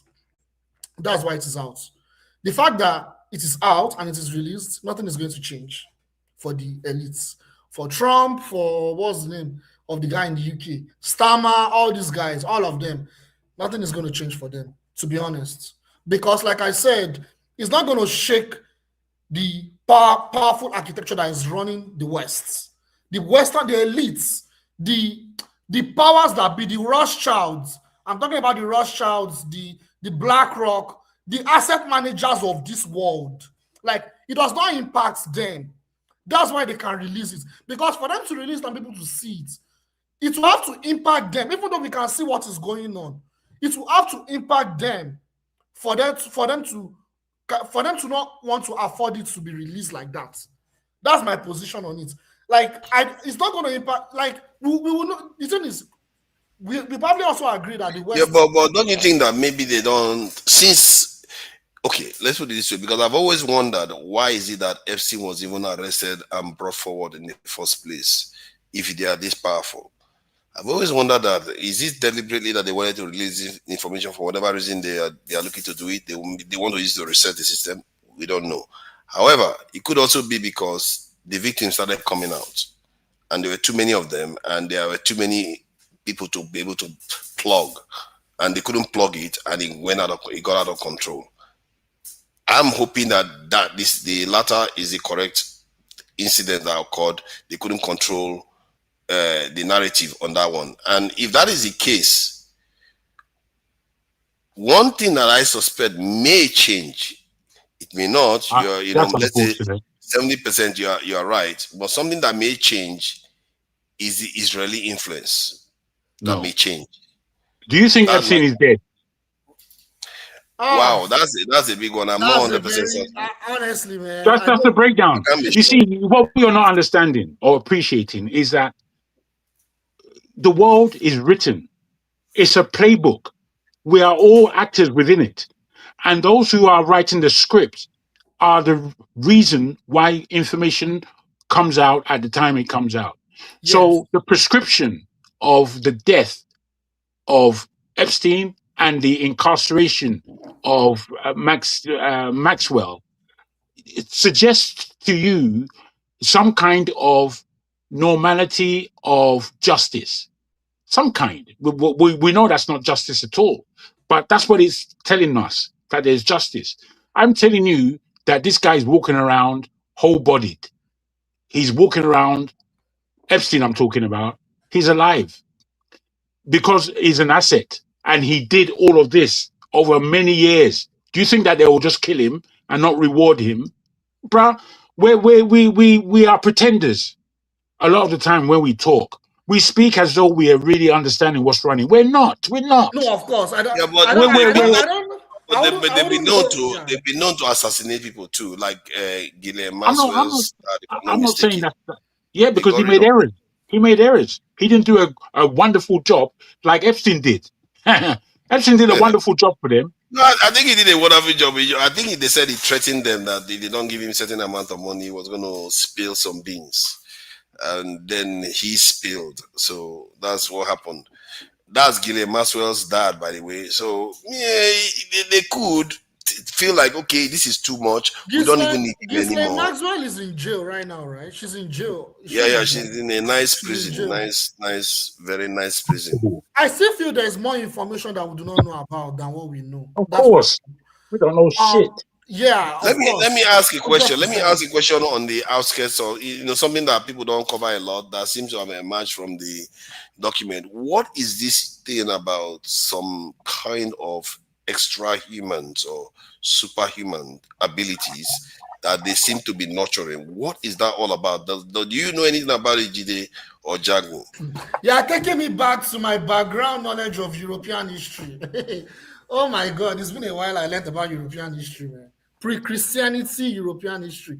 You see, Europeans were pagans in the past, right? Like they were pagans, and I feel like their elites have not abandoned those elements of paganism that they practice. The use of blood, the use of human sacrifice, the horns, those horns that they use, those devilish horns and all that. I think if you look at to understand the spirituality of Western culture, the deep spirituality, it goes even beyond Christianity. No. What I was talking about was about the superhumans. Haven't you heard about it? Are you talking about the aliens? Are you talking about the aliens? No. Like human beings with extraordinary powers that they were nurturing. They were discussing it in an email that this person has this ability, and because of the things we put this person through, this stuff is beginning to manifest itself. So, like, that is the kind of conversation. This is in a kind of scientific research, because Epstein seems to be involved in everything, from life extension to research to help people tap into their powers. They said even Charlie Kirk was one of them. What's her name? What was her name? Candice Owens said. Kirk's wife. Is it Charlie Kirk? Charlie Kirk's wife. Charlie Kirk himself. That he was a gifted child. They wanted to put him in a gifted school. That they had to take him out, and that his life was like a Truman Show. That when he was younger, according to Candice Owens, that sometimes when he goes on the streets, the lights will be going off. These are things that are like out of this world stuff that we're talking about here. That's the kind of conversation they were having in the email. I see you have not even heard about that. It tells you that there's so much going on that people can't even keep track of the craziness that these people are involved in. The kind of stuff they are involved in. But for sure, like they are heavily depraved.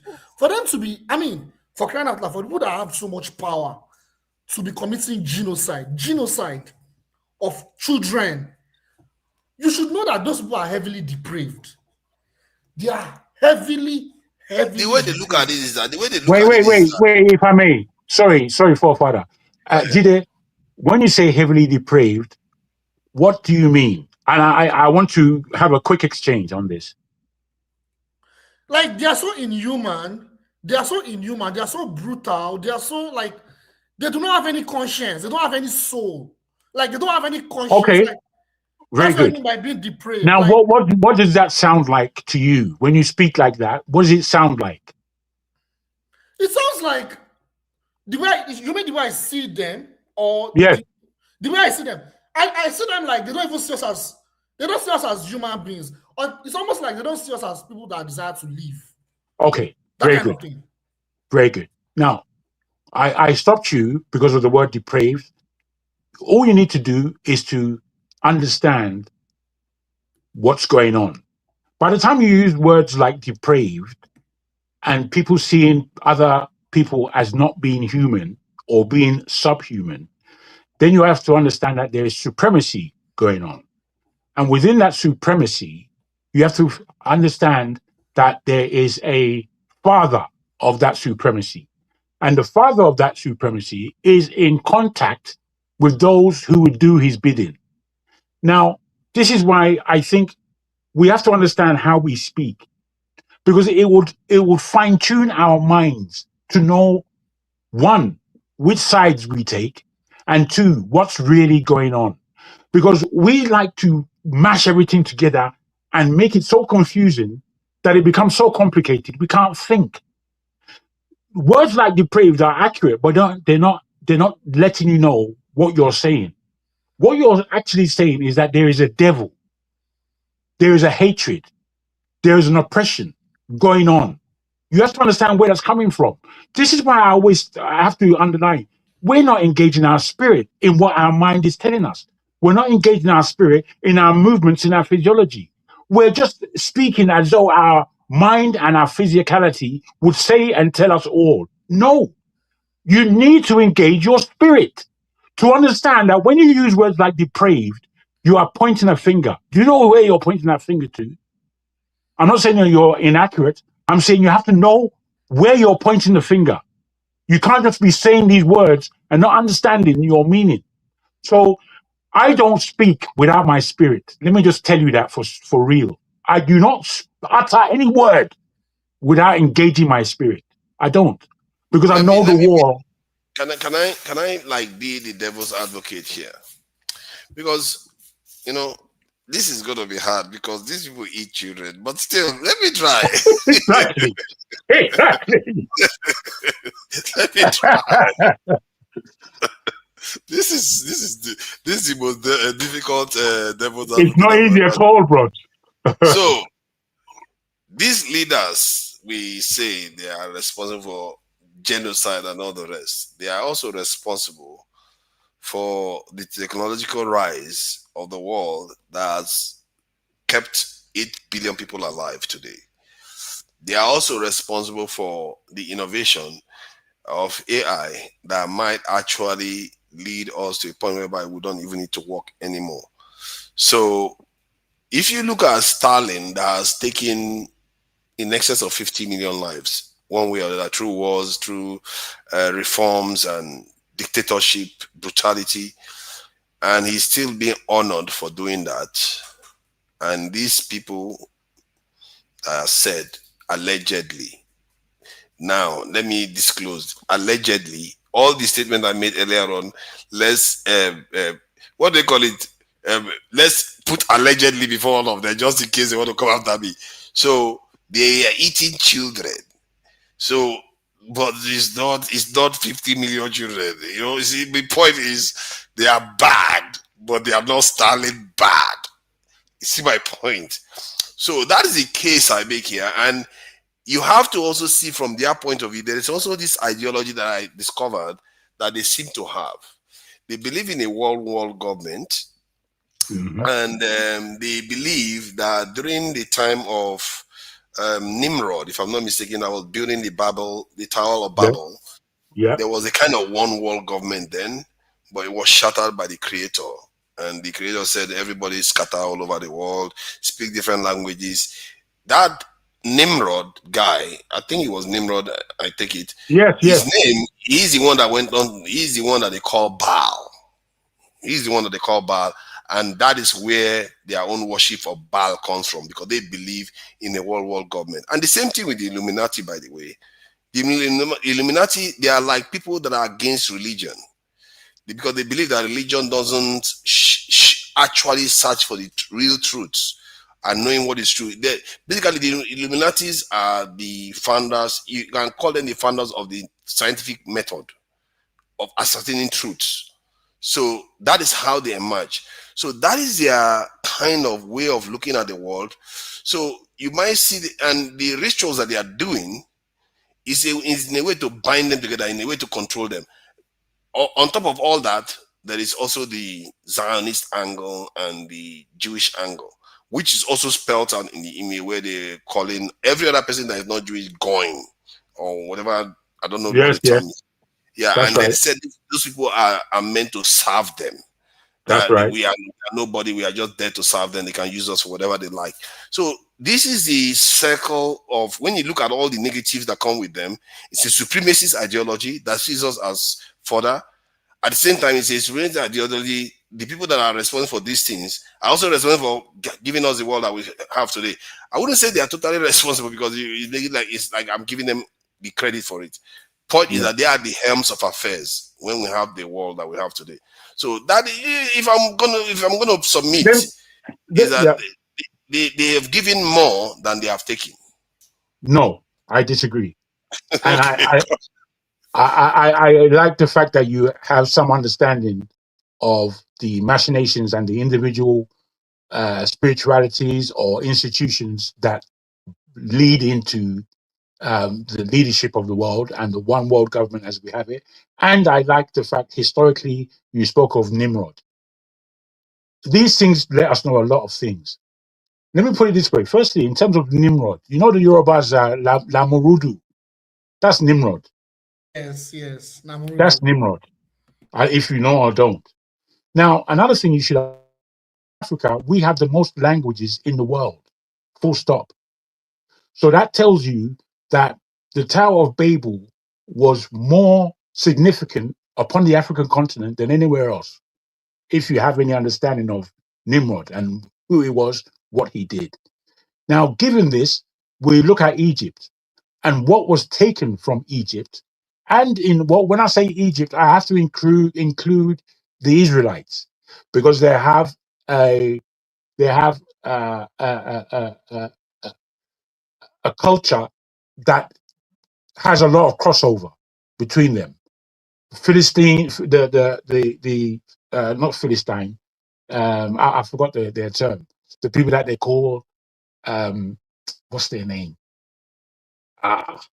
Tunisia. What was the big kind of institution, or not institution, peoples of Tunisia? Not Philistines. Anyway, The Carthage. Carthage, Yeah, and the Carthage. what goes back from Carthage? There were, I've forgotten the name, but it began PH. Anyway, The this tells Phoenicians. you The Phoenicians. Phoenicians. Thank you very much. I was Now, saying it. Go this whole atmosphere was an atmosphere of development, serious development, serious entering into the new world. You know, the fact that there are discoveries all over the world was largely due to the Phoenicians. They were the first to circumnavigate the African continent. They were probably the first to ever enter the American state. Let me just say this now. When you now bring it up to the point of the Illuminati and you entertain what it is that they're doing, all of their things go back to Egypt. It goes back to Egypt, but it takes a different turn. It takes a different turn. And that turn is what we call the European power base. The European power base now, at the end of Europe, it went on to the Europeans of the Americas, if you like. So now we have to understand that the power of the devil, it travels. And it travels towards who is running the planet. Whoever is running the planet, the devil is there, leading them. I'm speaking from a spiritual point of view, yes, but I'm letting you know that you can follow the tracks of the devil if you follow the developments of the world. Because what the devil wants is the glory of God. That's what he wants. The glory of God is what we sit upon, the planet Earth, what we observe within the solar system. All these are the works of the Father God. And I'm not basing this on Christianity. I'm basing this on what it is that we can observe in the world. Because religion doesn't matter. A lot of people are religious. They're just fooling themselves, as far as I'm concerned.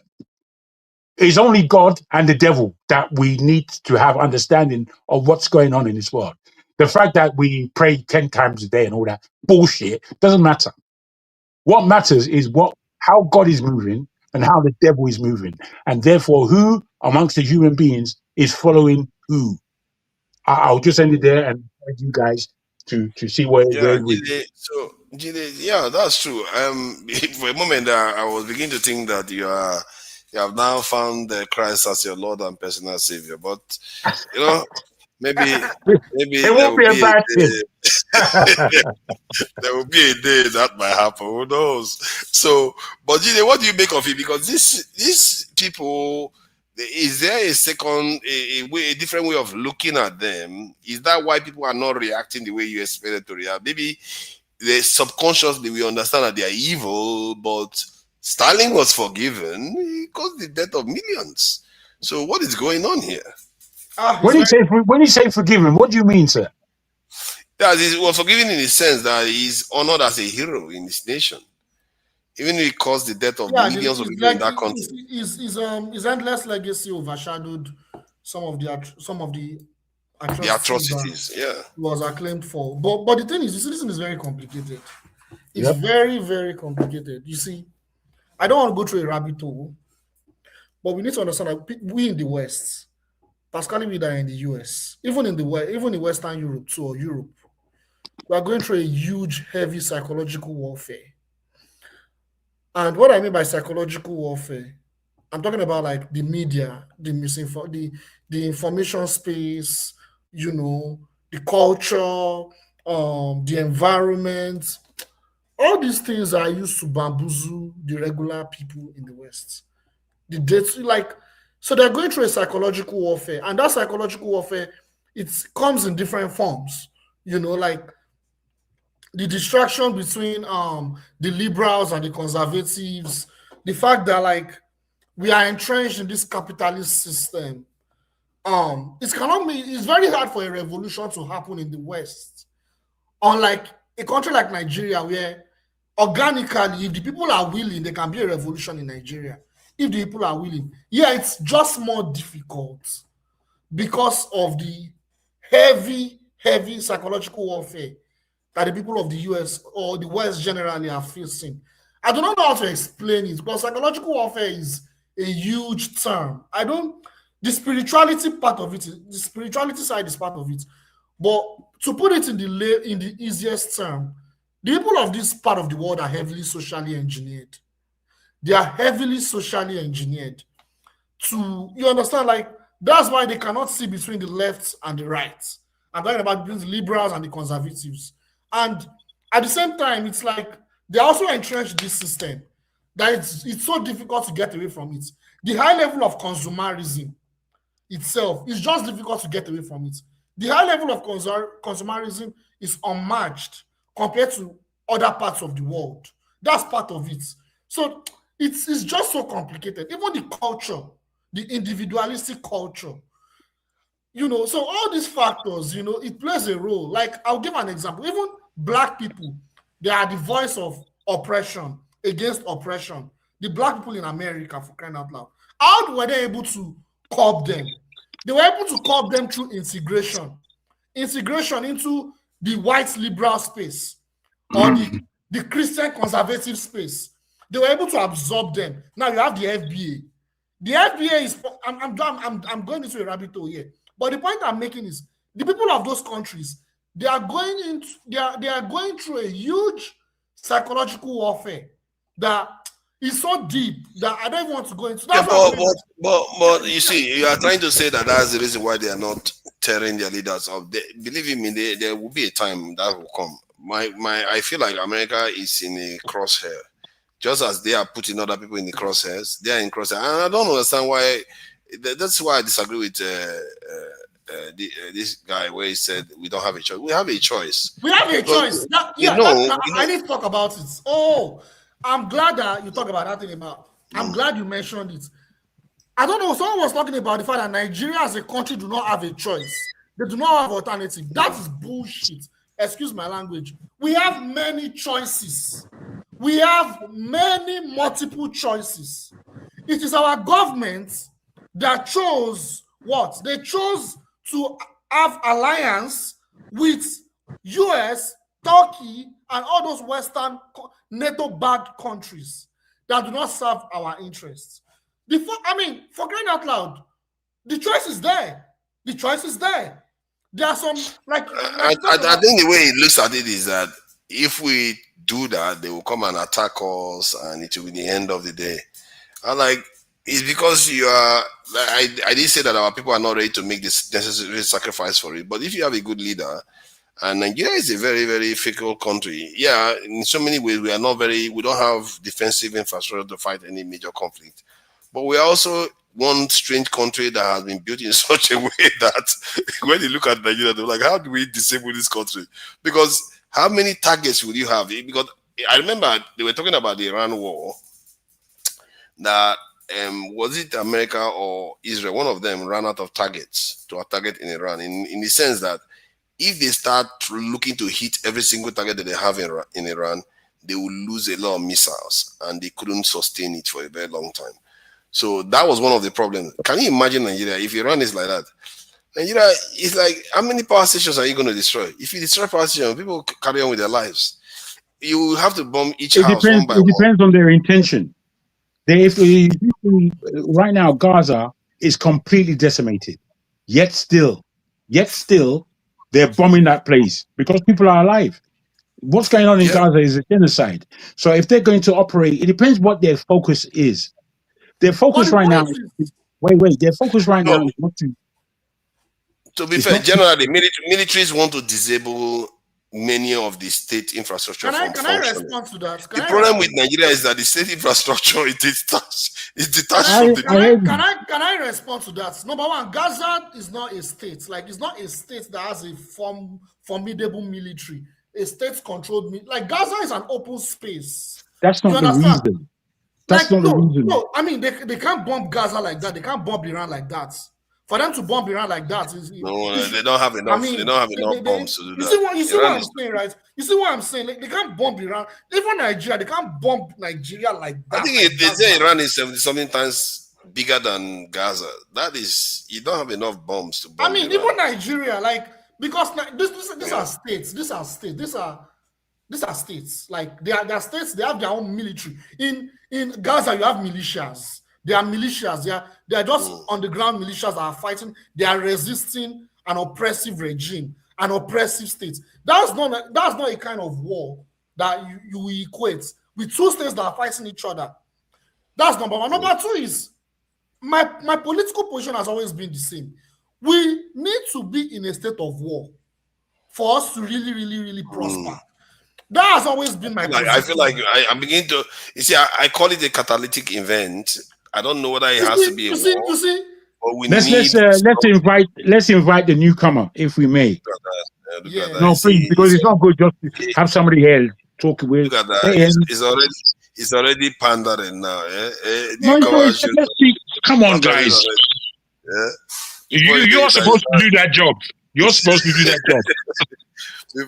Before you do that, I start saying in the name of Jesus. In the name of Jesus. Welcome, Mozugo.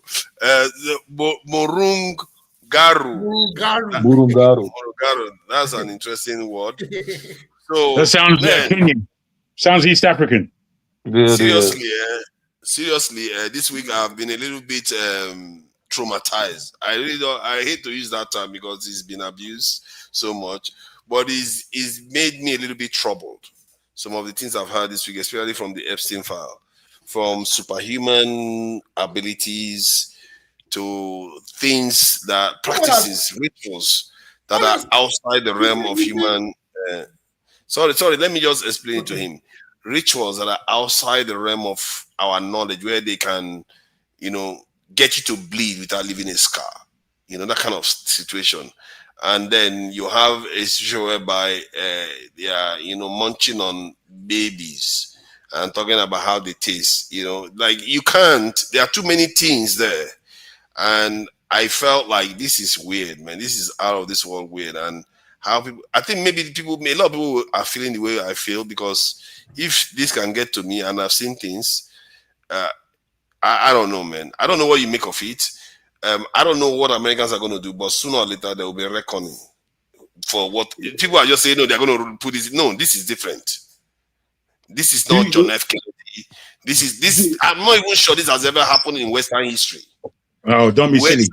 Let me ask you. Information about their leaders. I've never seen anything like this.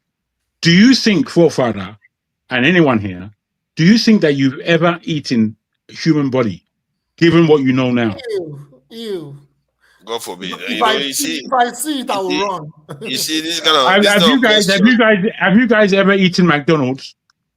You see, I know that's where he's going. I mean, he's got a point. We don't know what's in it, but I hope I haven't ate any human flesh before. Yeah, I hope not. We probably have eaten donkey for sure. Thinking that we are eating steak. So please go ahead. What do you make of this Epstein file dump, and how do you find it, and what do you think the ramifications are? Because including Africa, clearly a typical Nigerian wouldn't accept Nigerian currency for payment. A Nigerian minister in Nigeria wouldn't accept Nigerian currency. Man, you can't even make it up. Please go ahead. Yeah, it's deplorable, their behavior. I mean, the thing is, bro, the propaganda that they put out to the world to whitewash their image, because majority of the world thinks, I mean, the average citizen thinks they're not as evil as they are. Like, they're going around kidnapping people's children. What they did in Haiti, the Clintons and all of that, taking them to the Epstein Island, like it's just disgusting. I mean, I don't see how people make excuses for these people. Then they want to act like they're the bastion of democracy and justice and fairness. I really just don't understand it. But to understand their formation and their character, I would implore everybody to go read the book Iceman Inheritance by Michael Bradley. That gives a great summary or theory of how they act the way they do, how they were formulated from their ecosystem. being coming from scarcity in the ice during their formation period of their genome. But I mean, with the average United States citizen right now, bro, it's like I'm trying to get out of this country, man. It's just sickening. These people are okay with the stuff that's going on. They justify the evil doings that the United States goes around the world perpetrating. And to me, it's just I don't care what standard of living that I've been provided with through the country. There's no justifying it. I can't sleep with myself at night knowing that I fund a country that goes around doing this stuff. So I got my exit plan. I'm getting out as soon as possible. Wow. Yeah, I think it's one life we have, and sometimes it's worth living it with what your principles are by, because sometimes people sacrifice too much for comfort. But has there been any time in history such sordid, grisly information has emerged about their Yes, leadership? brother. Again, Okay, wait. Take your time. Take your time. Anytime any empire is coming to an end, it enters into a climate of depravity. And that depravity would include all the kind of good mannerisms that we believe belong to humanity. So their sexuality, what they eat, how they conduct themselves, all these things begin to fail and fall. Right now, we are seeing President Trump marauding and forgetting any international laws. This is the beginning of an end of any cultural empire. That's what it suggests. That's what it is. So we have to understand that this is not the first time. This is not the first time. What we have Yeah, to but do you know of any first time there was any time even? Because I know about the French Revolution, but I thought it was let them eat cake that triggered people to lose it. But which one is this sordid? This is like eating babies. But Well, you're not understanding. You're not understanding. them, though. You're just being shocked, which is fair enough. I understand the shock. Wait. I'm just trying to get you to give us an example like this. I agree with your point, by the way. So I'm just talking about the specific grisliness of the, with the certain fraternities that they have. Sorry, my brother. I beg your pardon. Thank you, sir. The other day, I was eating a Jamaican patty, and it wasn't from a Jamaican restaurant. It was from around the corner, and it was the patty was made by Indians.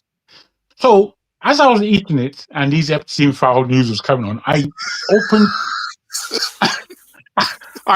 the patty. And I looked at it, bruh. And I thought to myself, I don't know what the fuck I'm eating. I have no idea what I'm eating. It tastes all right, but I don't know what's in here. I have no idea. So any of us that believe that we haven't engaged in the eating of human flesh, we may very well be fooling ourselves. We may very well, because they're giving it to the world. And it's happening on many levels, and it's an industry. It's an industry. Come on, guys. We can't. You are an alarmist. First you start talking about food. Don't be talking about food when we're talking about baby eating. You are ruining food for me. Don't do that. Now you are saying we too have eaten it. You are trying to drag us into this craziness that has been going on. So see, personally, I keep saying it. America is gonna go through something. And China, but forefathers, rubbing their hands. Sorry to interrupt. Do you notice that all the people that we see as enemies, that they wanted us to be our enemies, that they pointed their finger and said, "These are our enemies. You run away from them." People of those countries, do you notice that none of them were in the Epstein files? None of them. Is it Putin? Is it Kim Jong-un? Is it Xi Jinping? Tell me any of them. Tell me. None of them were in the Epstein files. None of them. You will not find the Ayatollah there. That would be even Ayatollah, nothing. Imagine they find the Ayatollah there. He was going on Epstein Island. Everything is connected. That would be crazy. Imagine if the Ayatollah went to Epstein Island. That would be crazy. But you could say UAE monarch all those, I think the UAE prince, he was there. Yes, Saudi Arabia prince, all these people, they were there. When we come and talk on this show, people see us as conspiracy theorists. Now everybody can see it now. It's blatant. It's a big industry. When I said that I want to go to North Korea, I spoke to one Chinese girl in one restaurant yesterday. I was chatting with a Chinese girl. We're just chatting. And she was telling me that, and I was telling her that I would like to visit North Korea. And she was encouraging me to visit North Korea. That's a very beautiful place. I should visit Pyongyang. One place, Pyongyang. I don't know how to pronounce Pyongyang. The place is so beautiful. There's a part in China that if you go there, there's a part of China that if you go there, you can see some parts of North Korea, how beautiful it is. So we're just just, and I was like, you can never see this on CNN. They will show you that Kim Jong-un is cutting somebody's head. Or, man. Yeah, but let me share this because I think there is something about this phenomenon that may be actually not necessarily only Western based. Maybe even North Koreans are doing this. Maybe even this thing, Nigerian leaders. Oh no, Nigerian leaders look like human eaters already. This is allegedly. I'm not saying this for real, especially that I'm in Nigeria. I'm not saying they eat human beings. But point is that they could, because given their antics, it's really horrible. But let me share this video about, just indulge this professor. I think Jide knows about him already. He was describing some of the phenomenon that is responsible for creating this type of situation. Okay, so these are examples of how you get people to coordinate together. The problem is that these are all obvious to people, which forces them to do the same thing. Okay? But there's a strategy that you can use that allows you to coordinate secretly and defeat all your enemies. And this strategy is called transgression.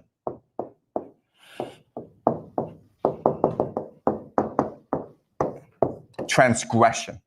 The breaking of taboos, the breaking of social norms, the breaking of social laws. Transgression. Okay, so let's study this concept.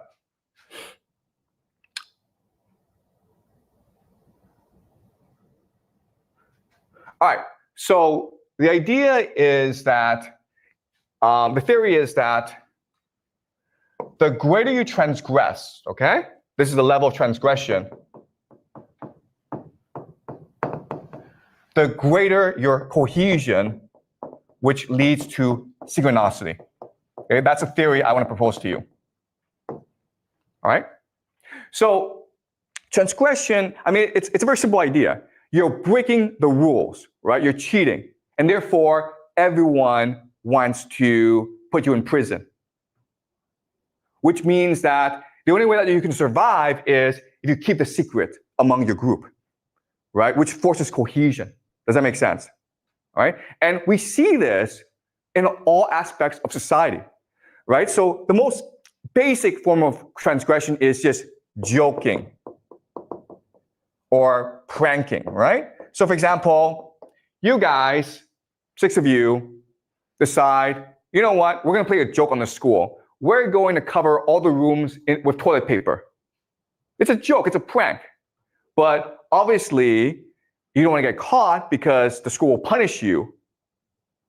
And this joke and this prank will make you more cohesive, right? Because now you have a secret amongst yourself. And if anyone betrays you, you're all screwed, right? Does that make sense? That's the logic. The other thing that's really interesting is that when you transgress, when you break a taboo, you feel empowered. You feel liberated. And it becomes addictive. Right? You fill the school with toilet paper. You're like, that was a lot of fun. Why was it fun? Because you broke the rules. You feel I'm more powerful than my teacher. So you keep on doing more and more of this stuff, right? Then you may be like, hey, let's go to the store and steal a candy. That candy may cost $1, nothing, right? But you try it and you are terrified. You're seized by doubt. You're seized by fear. Sorry, so this is the sound that tells us that we should go on break. But again, we don't go on break in this class. Okay, so I apologize. We're not taking a break. We keep on going. Okay, but that's what the sound is. Okay, so you're terrified because your mother, your teachers, everyone told you stealing is bad, right? But when you actually go and do it, how do you feel? You feel energized. You feel liberated. You feel empowered. And if your friends were with you, the friendship becomes much more unified, much more cohesive, much more synchronized. Does that make sense? And now you want to like, let's break more rules. Let's see what happens if we break more and more rules. And you keep on going because it's addictive. And ultimately, there's a transgression that is the ultimate taboo, which is what? You guys know? Yeah, right? This. Right? Can you think of a more worse transgression than this? That's why they do it. Because it feels empowering. It releases energy. They do it because they believe that when you do this, it releases divine energy. And when you actually do it, okay, guys, I'm not telling you to go do this, okay? Please do not do this, okay? And please remember, okay, this is evil. We should not be doing this. But when you actually go and do it, those who can do it, they feel as though they are now inundated, that now they are now filled with divine energy. They found the secret of the universe. They found the ultimate power in the world. Another transgression, which is not as bad, but pretty bad, is the idea of incest, right? And there are... So as you can see, the reason why I played that was that it looks like almost every society at the top of the society, if they are to hold to be cohesive, they will have a form of, from what he's saying, transgression behavior, where they do things in secret to ensure that there is mutually assured destruction if they turn against each other. So this top remains calcified. And based on my own deduction, because I reached a conclusion once that the elites in a society, they are one of the most difficult people to dislodge. This could be one of the reasons. I'm not sure why. Because every other reason doesn't seem to make sense. This could be it. Because if you look at like the French Revolution, it took a revolution to dislodge them. Russia, the same thing. Tell me any time you've dislodged, any society has dislodged their elites peacefully and calmly. It's almost an impossibility. So this could also be part of the reason, because if a rich person wanted to feel like, you know what, those things that the masses are saying is, you know, I feel it. Maybe I should put hand and support them. But because of all these ties that they have, loyalties that they have to each other, they remain the same way. They will say, no, you're not allowed to step out of line. And they have loyalties and debts to each other, all kinds of different debts to each other. So that may explain some of that. Maybe there are other fundamental factors why elites are very, very hard to dislodge. And this type of knowledge is also useful to understanding what is going to happen in South Africa. Because most those South African black people that think that, oh, somewhere along the line, the white people are going to give them that wealth, it's not going to happen. It's not going to happen. Your history suggests that that never happens. It will be the South Africans, they will be the first, that the white South Africans will be the first elites to grant so much power to the population, or at least transition their elite power to another group of elites, like black elites. They don't do that. They often hold on to it until their hand is forced to give it up. So let those South Africans that want to believe that someday the rainbow nation is going to actually rainbow in their direction, I'm not buying it. They're going to double down. Elites always double down. But that said, that is to the point whereby if somebody talks about food now, I think twice, you know, and according to one girl on TikTok, she said, "I would never go near cheese." She said, "What was that cheese? This is that." Say, "I would never go near that again because of the kind of things that she has read." So, but Murungaru, I wanted to ask you about it. I don't know whether you picked up on the superhuman aspect that they were discussing, because people don't pick up on that. That may be actually quite. Who knows? It may even be more important than all the other stuff we are discussing. That human beings have powers that normal people can't account for. Like, they didn't describe the powers, but they are talking about how different individuals are manifesting their powers, and some of them, they have to traumatize them for them to be able to display some of those powers. So I don't know whether did you read or hear any of that report regarding these people with powers that Epstein and co were discussing? Yeah, I heard that. I'll believe that when I see it. I mean, a lot of this stuff that they put out, the files they declassify, a lot of it is just subversion. Like I take everything that they do with a grain of salt, because if for them to declassify files, they always have an agenda, because they don't have to release them. There's a lot of files that they haven't declassified and they won't declassify. So if they put something in the media, it's for a reason. Because they have directed towards it. But do they not? Don't you think that they don't have much of a choice given at this stage? Like, like what my point is that they said they were going to release it. It's not like the Kennedy file where they locked it up, or Pearl Harbor, or whatever happened, moon landing, they caged it in. This is a convicted pedophile that they've seen, and it's different. I don't know whether there's any like Jeffrey Dahmer. They decided to classify the Jeffrey Dahmer's file. No, this is a convicted pedophile. So it will be very, very hard to hold on to that information, knowing full well that that guy is a convict, and he's convicted for human trafficking and sex trafficking and all the rest. But somehow the what they call them, the perpetrators, the people that solicited all those things, none of them were convicted. So it was almost untenable for them. And remember, many Americans have seen the evidence. It's different from like, they are not just allowed to speak of it. They've seen it.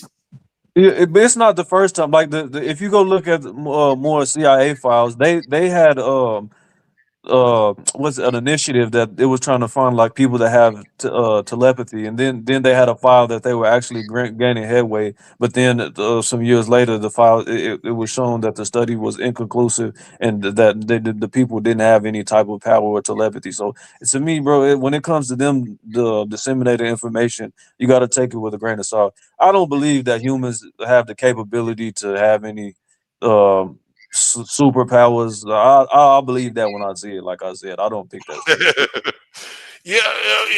Okay, fine. But they seem to be talking about it factually. And to be fair, I'm not going to say I believe it too. Recently, though, there was this report that said that human beings have quite a lot of senses that we know of. We think we have 5, but in reality, there are about 30-something different senses that we have. I know scientists have discovered that some human beings can tell where there is a source of food. But that's not accurately 100% of the time, but more than 50% of the time that can be accounted for by random choice. Like they can tell that there is food there by statistical probability, or by probability, they are not supposed to get that kind of figure. Let's say 70% of the time they can tell where there is food when they shouldn't. I believe that. That sounds biologically evolutionary, like because that's directly affects human survival. So that's just, to me, that's just evolution. I would agree with that. But to say humans have like telepathy and they can shapeshift, like I said, I'll believe that stuff when I see it. If I observe it, then I have no right but to say it's true. But until I see it, I don't believe it. Does it say shape shifting? I didn't see shape shifting. No. But okay, I think it's worth me actually seeing the documents themselves to review what they're actually discussing, because if they mention shape shifting, I would find it hard to believe myself. But what was the direct power? They didn't say, they didn't make it clear based on the one that I heard. They didn't actually say the power. They just said this person is manifesting their powers. And I think maybe because it's an email, they don't want to be revealing everything in the email. They say this person is manifesting their power, that they are special. Candice Owen testified that Charlie Kirk is one of them that was special, alive from a young age, that they wanted to put him into a special school. And then these people, TP USA people or whatever, they came and took him and they started raising him since then. And that sometimes, according to how, I don't know whether it's real, that sometimes when he's walking on the street, the lights will be going off. So all this stuff is just words. Is she trying to insinuate that he was making the lights go off based on him walking? No, she doesn't know. She doesn't know. She says his life is a Truman show. So I don't know whether she knows for sure, but she just says that is a phenomenon that she has either heard of or seen Charlie Kirk be responsible for, or at least when he was there, such things happened. Whether he didn't do it consciously. If he was based on his intellect, based on the intellect that he displayed during his videos, I would be hard pressed to say he has any supernatural powers. For me, I'll say he has less than supernatural powers. I love what Murugaru said. Intellect, to be fair, intellect doesn't tell you anything about supernatural power. Okay, the question you have to ask is, why did they want to put him into a special school? No. It could all be coded language, though, as far as special powers are concerned. To me, it's just it would be hard for me to believe that someone like Charlie Kirk has anything special about them. I'm sorry, he's as mundane as it gets, in my opinion. He just got a platform. Very well said. Very well said. No, you see, my brother, have to be careful. Yes. Oh, of course. You see, guys. If it was Elon Musk or someone, I could. Even him. I wouldn't think he has superpowers either. But I mean, it would be plausible because he has an intellect and he does things that are not mundane. Charlie Kirk is he's a mundane individual in my opinion. He says nothing profound and he does nothing profound in my opinion, or when he was alive. But that's just my subjective opinion. You see, the thing is, if I may, hi. Very sharp and clever, though. Okay. Did you take my mic away? No, I didn't. Oh, I see. Go on, finish your sentence, sir. No, I will play a video of him. You see, no. Before you play video, no. Before you play video, please, because we know the antecedents of these people. No, I'm not. No, I'm not going to play the video. I'm not going to play the video. I'm just going to say what I think. He may not. He has bad ideas in terms of Zionists. Even when he sees something bad going on, being kind of racist towards black people. But when he is criticizing stuff when you can pick kind of have a pick at his intellect, is when he's saying stuff you support. That's when you like when he was criticizing Israel about that he doesn't think this is normal that Hamas was able to attack Israel and for 5 hours or so Israel wasn't able to respond. That criticism that he gave there was one of the most brutal ones that you will hear from anywhere. He says, Israel, you can fly from one end to the other for 5 minutes. How did Israeli soldiers not emerge there within 5 hours? To me, that's common sense, though. But it's common sense. But how many people put it like that? That's my point. Yeah, but to me, that's not anything spectacular from an intellect standpoint. No, it's not even the stuff that I disagree with. It's not even the stuff he says that I disagree with. Like when he's analyzing dynamics, he obfuscates blatant facts that everyone knows, but he tries to push his own agenda. To me, that's just to tell somebody that's trying to be abrasive, and he's not trying to actually present something that's factual. He's just trying to push an agenda, which to me he doesn't even do it in a witty way. It's just mundane and run of the mill, in my opinion. But that's just me. No, you're correct. I believe if I may, you see. Well, I think we don't need I don't think we need the Epstein files to tell us that there are individuals in this world with certain powers of either intellect or of, I don't know, esoteric powers. I used to be in Spain and we used to have a cat, very nice cat. It's gone now, but very nice cat, differently. You know, when I used to work in the house, I used to work from home. And when my missus was coming home, the cat would know. And then after I witnessed this, that the cat would start purring before my missus comes, and then she comes, I thought, okay. And then when the cat began purring, I then went out on the balcony to see where my missus was. And she was nowhere to be seen until she turned the corner and I saw. And this was happening. I was just observing this thing that is so different from human being, where someone can sense that there's somebody coming. Now, that observation led me back to thoughts of Nigeria and the things that are spoken in terms of spooky Duke Nigeria. You know, Nigeria is very spooky in terms of what they suggest that happen, that people do shapeshift and that people turn into cats and birds. That's what they say. Now, I look at this and think that power that my cat had in sensing that someone she knew was coming. I believe that human beings have these aspects within their humanity or within their being. Now, I don't think, because I was raised as a Nigerian and all these spook Madook bloody tales, I've heard them throughout my life. And believed, not believed, I didn't even know which one it was that I had in mind, but at times it was scary. And then you grow, and then you see that the world is full of spook Madook. The whole world is full of it. The living spook Madook is the television and what it puts out there and what it leads people to do. That is one thing that tells me that there is spook Madook in this world. So I don't always believe that we need to be told from the Epstein files that there are people with certain powers out there, whether it's powers of manipulating the mind, or manipulating thoughts, or it's powers that would allow a man to fly. I don't know.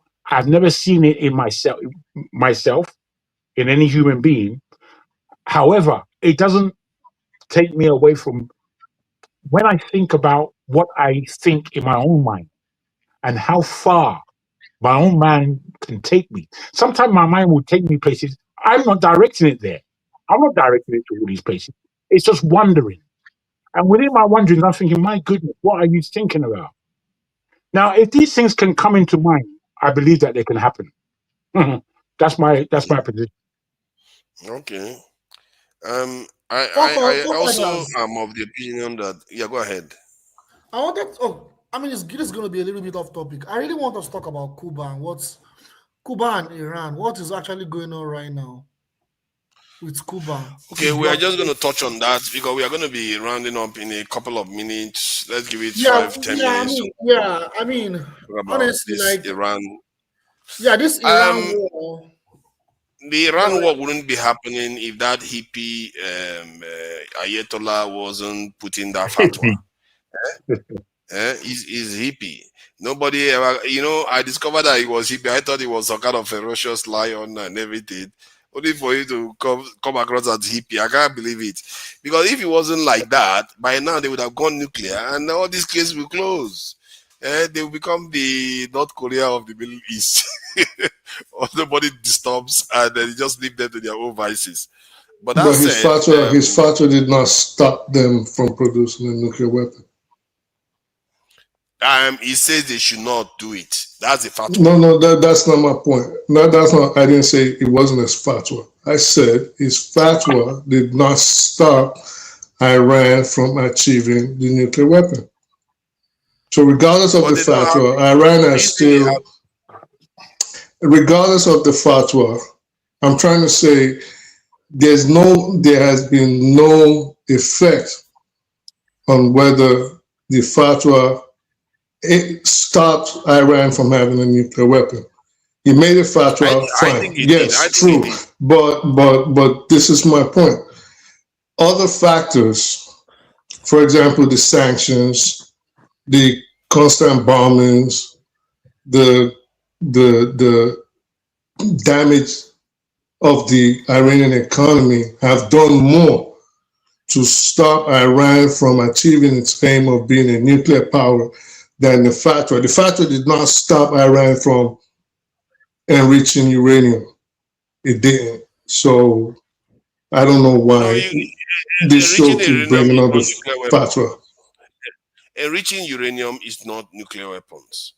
The nuclear weapon part is yeah, exactly. That's my point. He has, because even they can reach to 99%, but they will not use it to build bomb. So because of that fatwa, as long as the fatwa is there, the fatwa did not stop it. Why the fatwa didn't. You are talking as if they have nuclear weapons now. Well, we don't even know that. But all I'm saying is, if Iran has always wanted a nuclear weapon, regardless of the fatwa, so what? But the fatwa did not preclude. I believe that the fatwa is the reason why they don't have it. And I believe it's not. Because if Iran, they say based on their theological beliefs, they cannot produce nuclear weapons. Based on the fatwa, we're saying the same thing. But I'm saying Iran still wants its hands on a nuclear weapon, regardless of whatever fatwa was put out by the Ayatollah or Ahmadinejani statements to the IAEA or the United Nations. It doesn't matter.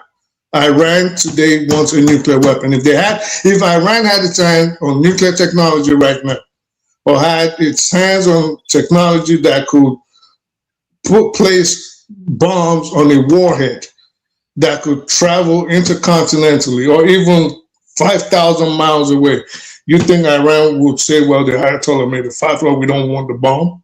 You think that's what's going to happen? I'm beginning to believe that. The reason why I'm beginning to believe that is because they've had enough time compared to all the other people that went nuclear to figure out a way, even when they are being sanctioned. It's not only them that were sanctioned, including Pakistan and North Korea. They were all sanctioned and they went down. Do you understand how Pakistan got its nuclear weapon?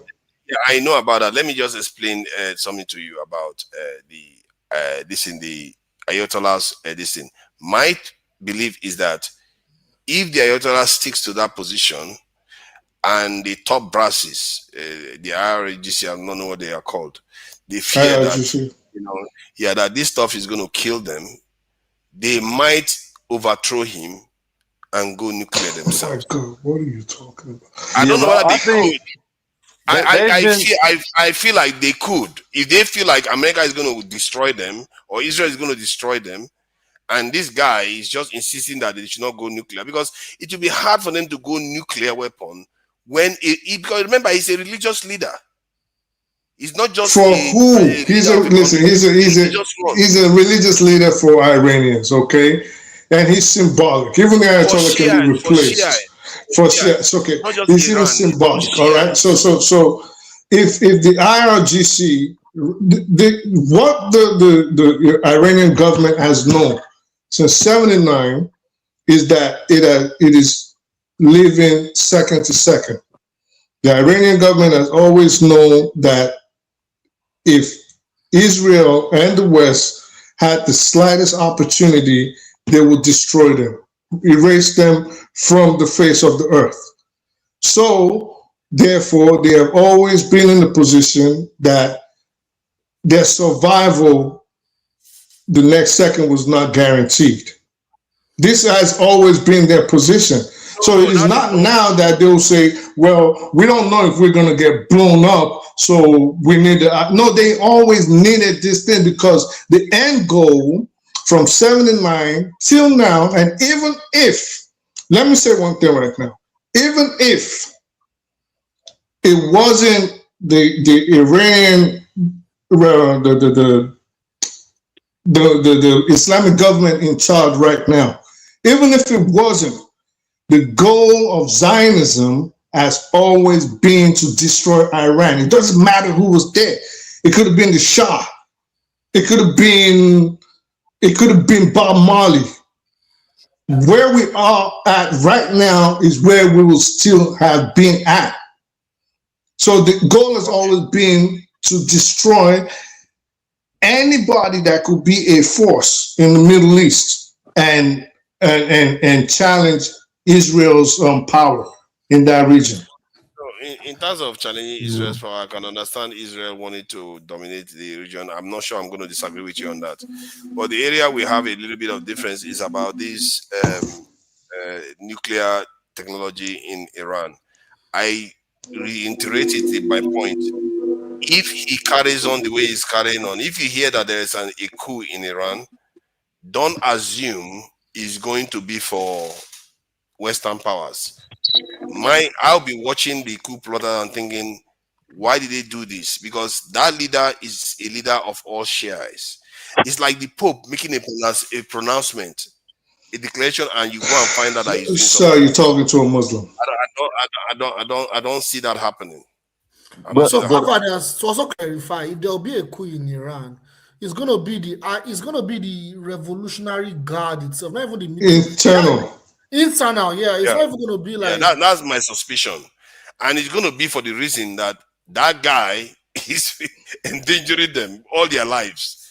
That but it's not okay. If Iran, if it was the fatwa, right? Because we're going back to the fatwa issue. And that is just the official statement. But if it was the fatwa, how come Iran has a nuclear enrichment facility in the middle of the desert that Donald Trump supposedly obliterated a few months ago? Why are they enriching uranium in secret? Why do they have all these underground facilities with Russian workers? Why is Israel adamant on eliminating Iran's top nuclear scientists? Because they want to produce electricity or because they want to use them for medical research? No, it's because Iran is actively looking for a way to have nuclear weapons. Forget about whatever statements they make out there. If Iran, every nation in the Middle East today needs nuclear weapons. The Saudis want it. They have it on the tip of their fingers. They just say, if we are in trouble, we call it Pakistan. If Iran gets it, we call it Pakistan. So the major powers in the Middle East, Israel has approximately 90 to 400 warheads. We don't know. Iran wants it. Saudi Arabia is going to get it if one more person gets it, namely Iran. And Iran, let's not be shocked if Iran comes out tomorrow and say they have it. Don't be shocked. Don't be shocked. Don't be shocked for 1 second. The only part that will shock me is that the Ayatollah will lose some face because, Ayatollah will lose face to who? You? Yeah, to his followers now. I thought they were. What are you even talking about? Come on, let's move this conversation on. What do you mean? What am I talking about? You are a Muslim and you don't seem to understand that he's a religious leader. I don't seem to understand. I seem to understand that he's not going to lose face. If Iran comes out with a nuclear weapon right now, Shiites all over the world are going to be happy. Matter of fact, even non-Shiites are going to be happy. Yes, I mean, yeah. In addition to that, what I'm thinking may happen is when they have nuclear weapons, they will keep it secret.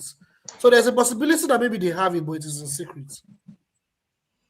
And they have to keep it secret, so not only for their own sake, for the sake that if they reveal it, Saudi Arabia will go nuclear, Egypt will want to go nuclear, Turkey will want to go nuclear.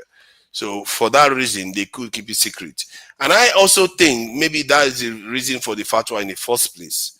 Not necessarily because he didn't have the ambition, but he knows the consequence of doing that will cascade into the other Middle Eastern states too. But we don't know. All this is speculation. But I truly believe that guy is the reason, because if you have been attacked from 1979, you said it yourself that they are living from second to second. You would think that fatwa wouldn't be there. They would want to do everything. You would think that a better way to get the world on your side and the IAEA off your back and the United Nations on your back and every other nuclear proliferation inspection committees on your side will be to say, officially, we don't want a nuclear weapon. Just like officially, Israel has no nuclear weapon. I think you're paying too much attention to wordplay. Anybody can say anything. No, you can say that, but you don't have to pass a fatwa. That's my point. You can say that. You don't have to pay fatwa. Why not? Because fatwa has implication that it's a religious kind of statement. You'll stop. No, now come on. But that would make it more believable, though. Yeah, to the outside looking from the outside looking in. Exactly, it's a religious oath to make it believable. But in other words, if you are found to be lying, it's going to undermine the very top of the religion for lying. Based on it's going to undermine what religion? What are you even talking about, bro? Yeah, but to your point, I mean, if they get the weapon, all is going to be forgiven, like that at the end of the day. So even if he goes against the fatwa, if they have the nuclear arsenal, if they end up getting a nuclear arsenal, then that all will be forgiven because that's their survival based upon a religious decree. So they don't care, bro. Right now they are on the precipice of extinction. If the United States and Israel succeed in their aims right now, Iran will cease to exist. A civilization that has been in existence for tens of thousands of years is going to be broken down into pieces. This is what America wants. This is what Benjamin Netanyahu, Miriam Adelson, and the rest of these crazy Zionists want right now. So what is a fatwa when our existence is in peril? They need that nuclear weapon. Sometimes the way you talk, sometimes I really wish you couch it in the way many nations behave that are going nuclear. A nation that wants to go nuclear, their attitude, all they want to do, okay, let me qualify it. All the nations that I've seen so far, study their history that went nuclear, their attitude, this is not their attitude. Their attitude. They are going headlong towards it. Their job is stop us if you can. That's bro.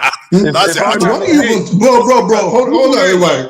All right, go ahead. Sorry. Bubre, I just want to tell you, to be honest, Father is right. There was a very strong fatwa in Iran not to create nuclear weapons. This is a fact. We know this. I'm saying it has no implication in reality. If we're being realistic, right? We all agree there was a fatwa. I'm saying he's saying that is the main reason they never created a nuclear weapon. That's the reason. Initially, yes. And also, the secret services that have investigated Iran have said there's no sign they are looking to go in that direction. That's what made me call him a hippie. We all agree on that. The IAEA has not found any violations on the part of Iran. US intelligence hasn't either. The only people making a brouhaha are the Israelis, sometimes MI6, which, for all we know, considering Libya and Iraq, they could be giving out false information, more likely than not. But that is not my position. My position is that the fatwa is not the precluding factor of Iran getting a nuclear weapon.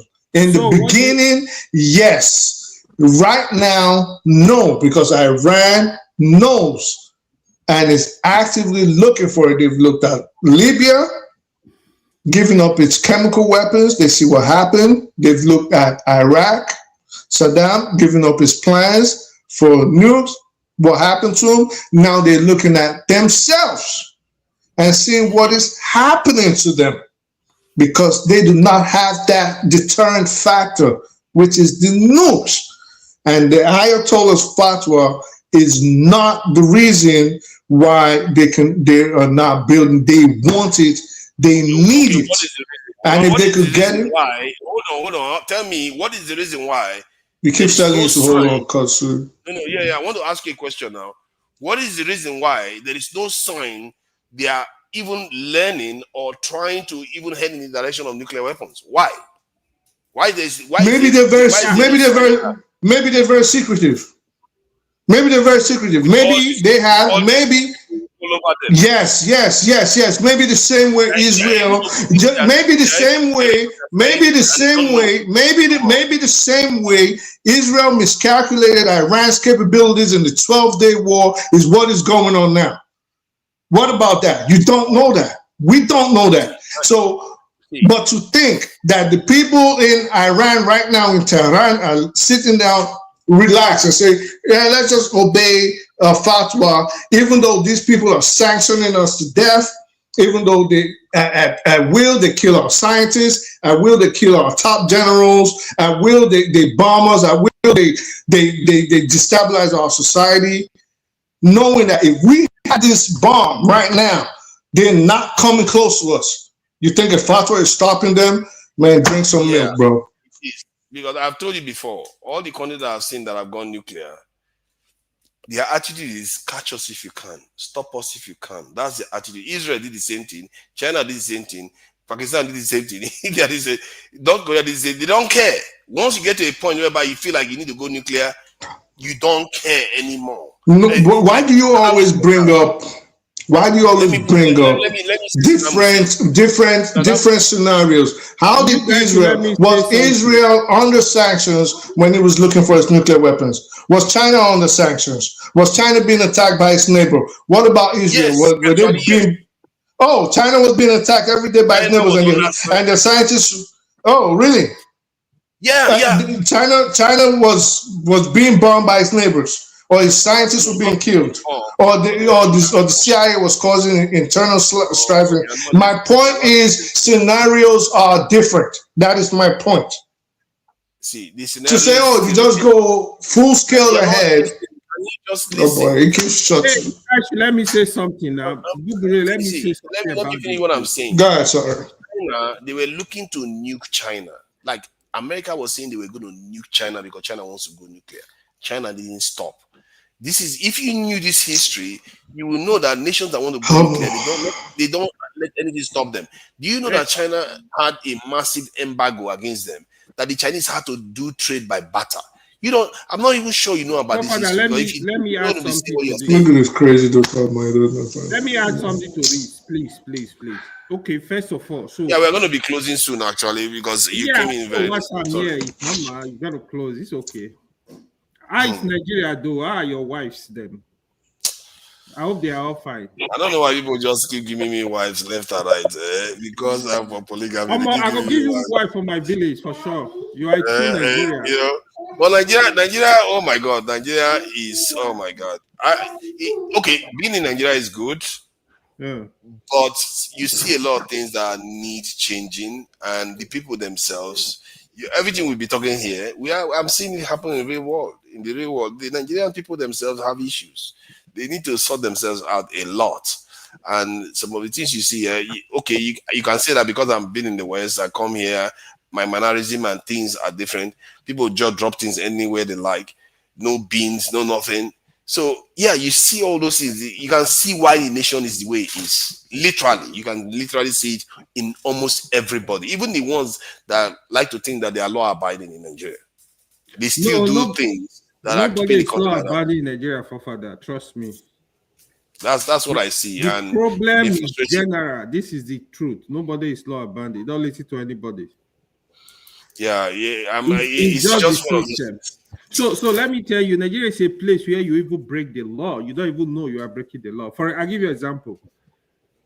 Well, growing up in Nigeria, we used to give money bribe. Like, you go to do something, the person in the office wants you to bring 200 naira, for example.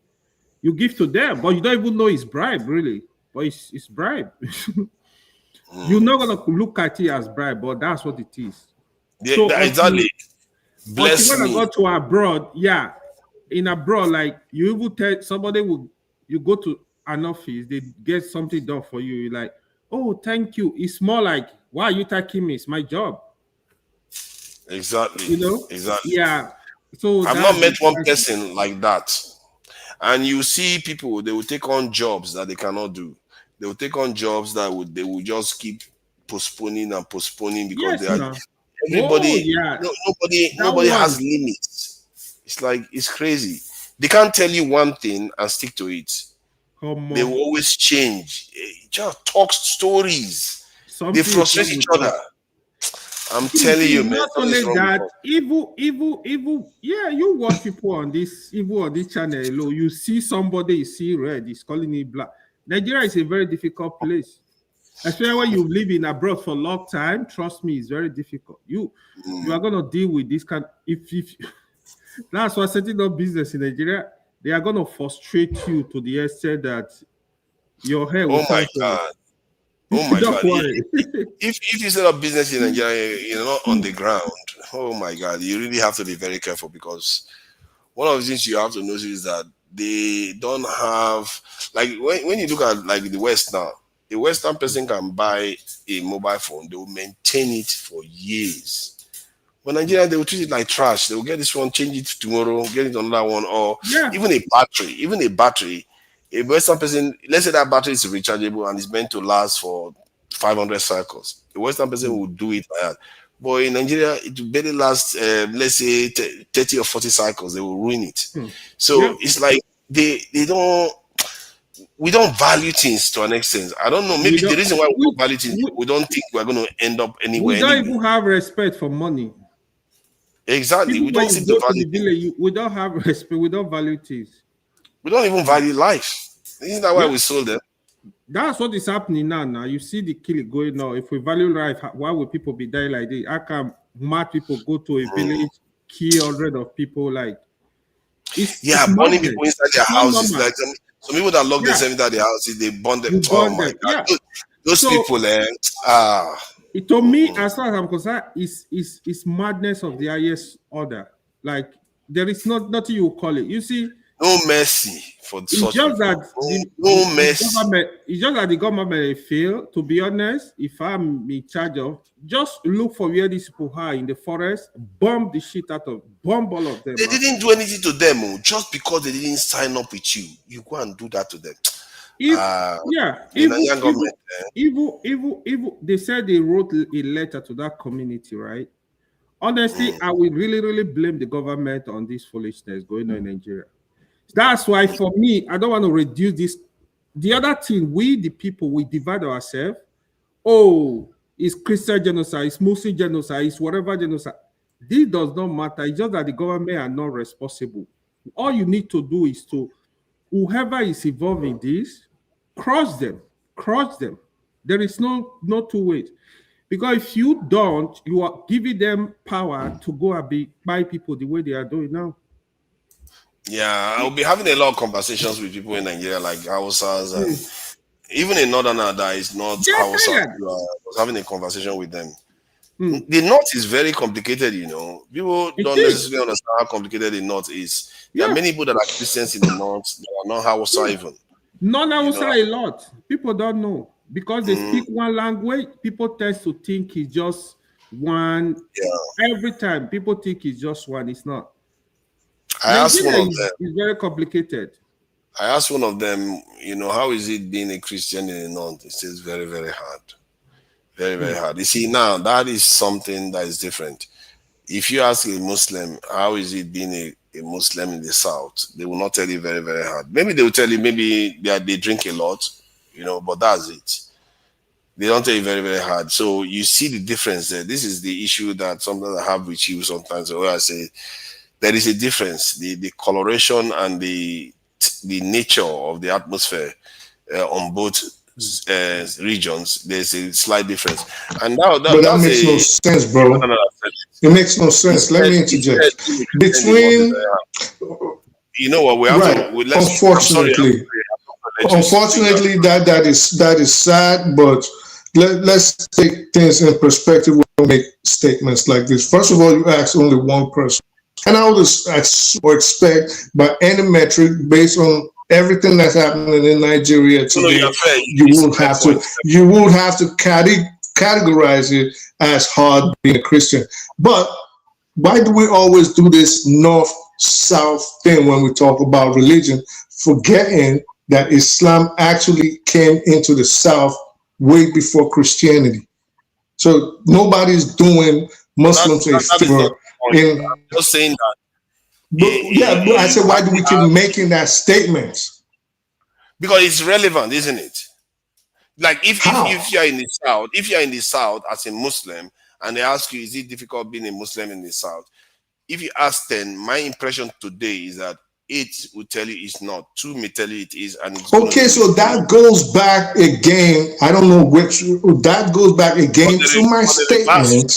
Again, that goes back. Again, that goes back to my statement that why do we always do this thing where it is difficult to live as a Christian in the North because of all the terrorism going on?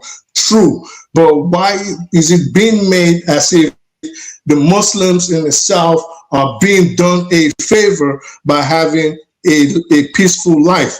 And my point to you, my position is Islam actually did come into the South of Nigeria way before Christianity. That is what I said it already. I get where you are coming from. You are thinking that I'm saying it from the point of view that the Christians in the South are doing the Muslims a favor. No. But that's the implication. When you say things like that, that's what you imply.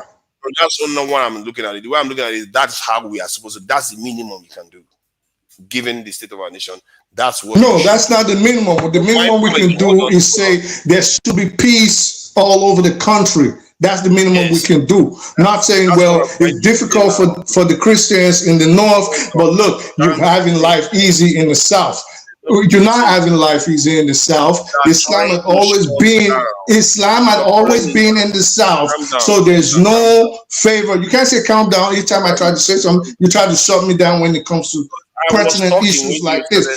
No, so my point is let's be careful when we make certain statements like this. Nigeria is not divided into a North and South Muslim or Christian dichotomy. Let's start feeding into Western. Let's start feeding into Western characterizations of that nation. What it does is further breed division. So the reality. You're just blocking talk now. See, you see this kind of attitude. You are not elevating your position in any way, because the reality is that I asked somebody, the person confirmed my already held kind of opinion based on a lot of evidence of people coming. The Deborah didn't happen out of my dreams. It's real. You're biased. I don't know why you're bringing Deborah. You're biased. You're biased. Calm down. Calm down. Deborah didn't let's take it easy. Let's have the discussion. Yeah, you have to be. No, we're not having the discussion. No, small. It's okay. We are listening to you. Yeah. It's something he doesn't want. That's why he'll keep shutting me down. He doesn't want that discussion. No. North, South. The Muslims are having it easy in the South. What? We've gone over time. See, I wish we could have this conversation. But this is not the day for it. I'm sorry. But I was just saying because AY was asking me about my experience in Nigeria. So when I have a driver, I tend to ask them questions to get an idea. And this guy was from Gombe, and he was giving us an idea of what he felt like. And he had a Christian name. That's a name that is not necessarily Islamic. So when I asked him how is it being a Christian in the North, he didn't hold back. You can see the passion with which he was saying it. So, and that is what I'm trying to highlight. And what if it is true?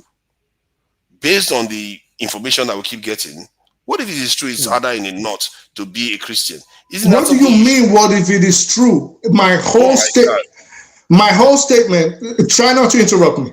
So my whole statement preceding me going into the point, and there's 5 of us on here, was that looking at Nigeria, it is not disputed that characterizing living in the North as a Christian, again, listen, is hard. There's nothing wrong with that statement. What do you mean? What if it's true? It is true. That living in the Christian North, yes, that's fine. But guess where it's not fine for you? saying there's no favors being done for the Muslims living peacefully in the South. And I think Nigerians need to stop making that statement. I see it online all the time saying, well, there's peace for the Christians have it tough in the North. Yes, I agree. But but in the South, the Muslims, but in the South, the Muslims are having it easy, which is not what we should be saying. Because if we're trying to say it as if the Muslims in the South are being done a favor, guess what? Islam came into the south of Nigeria, at least the western side of Nigeria, centuries before Christianity came in. So they're not being done a favor. What we should be pushing instead of this north-south thing is there should be peace all over the country. Don't stop telling me to calm down. I'm not calm. You keep fighting me as if we are fighting. Most of the Papa, let me say something too now. I don't know why you're arguing with me. So I just joined. You want to close the platform? You didn't let me speak.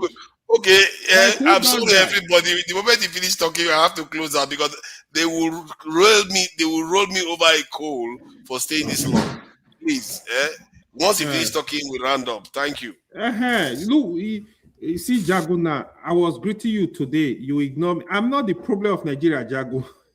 Why? I didn't ignore you. I didn't understand. I didn't know that you agreed to me. Sometimes I don't read. Sometimes I don't read these things, bro. I don't read them all the time. Okay, no problem.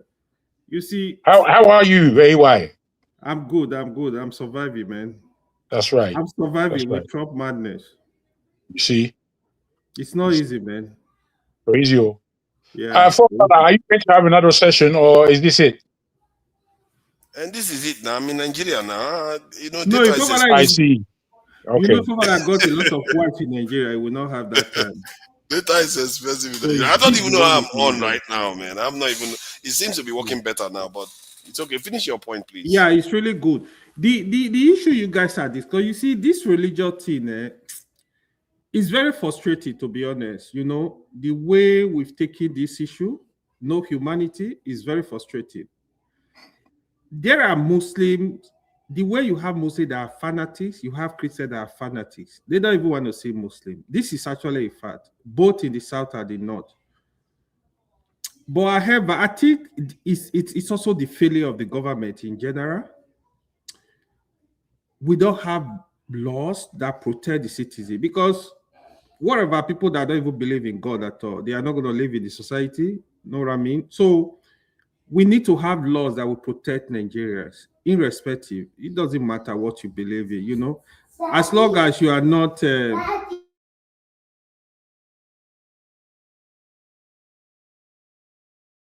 Yeah, father of the nation is busy doing his fatherly jobs. And look at that. As long as you are not disturbing the public or harming your neighbor, you know. But this kind of thing we see now in the north, especially, you know, this killing going on. The Nigerian intelligence, I don't know what they are doing, because I feel there is a lot going on in Nigeria that people don't know. Because when you really table all this issue, you see the killing on both sides, either Christian, Muslim, is high. You can imagine what Boko Haram have done for more than 10 years. These mad people also coming up, what they call them, the Gararawa, or whatever they call them in the south, in Ilori, different foolish group. Yeah, it's very frustrating, you know. Just go to people community, burn them down, go to Benue, burn. I don't know. For me, I'm a Muslim. Fulani herdsmen, Fulani jihadis, whatever they call the terrorists, they are not fighting for me. I don't know. They are not considered them Muslims. Whoever want to consider Muslim, that's his business. To be honest, they can burn in hell, because Islam does not give you any right. Does not in Islam, life is sacred. So they are gonna burn in hell for sure, because you can't be destroyed, burning people alive. No. Okay, I'll give you an example. Islamically, even during war, you can't touch women, you can't touch children. You cannot. Even during war, but combatant war, you cannot touch children. You can't even destroy plants. That is what I wanted to tell you now, Forefather. Like the issue, the part of the reason why Khomeini passed fatwa for nuclear weapon in Iran, that's part of the reason, because it's very destructive. There is no Islamic backing etiquette. Do you think these guys care? Everything you say, you think they care? Just let me say. You can use it as a deterrent, but you cannot, Islamically, you cannot even use that weapon on anywhere, on human being. You cannot. This is the truth. Go and do your research, confirm. But when you have it, yeah, nuclear weapon generally serve as deterrent. I don't see what people are using it for. But if I were Iran, I was in that position, oh, for sure, man, I'm going to push for it. Because I believe 10, 20 years ago, if Iran has really pushed for this, by now, they will be good, man. Trump will not bring that Armada, whatever they call it. If you're not even close to your border, man, he will not. You think Trump can bully North Korea, Kim Jong-un like that? No, you can't do that. You can't try that with Russia, because you're going to. I actually think that if Iran had gone nuclear, there would have been Israeli-Palestinian peace deal by now. Peace, straight up. So would have been. Why are you stopping people from having it? If Nigeria can have it now, will be. Look at what is happening in Ukraine. You think if Ukraine have nuclear weapon, you think Russia will ever throw a bullet inside Ukraine? They will not do it. They gave up this thing because they were no foresight. Because sincerely, I will tell you, come and take all my resources, take all of them, and leave this one for me.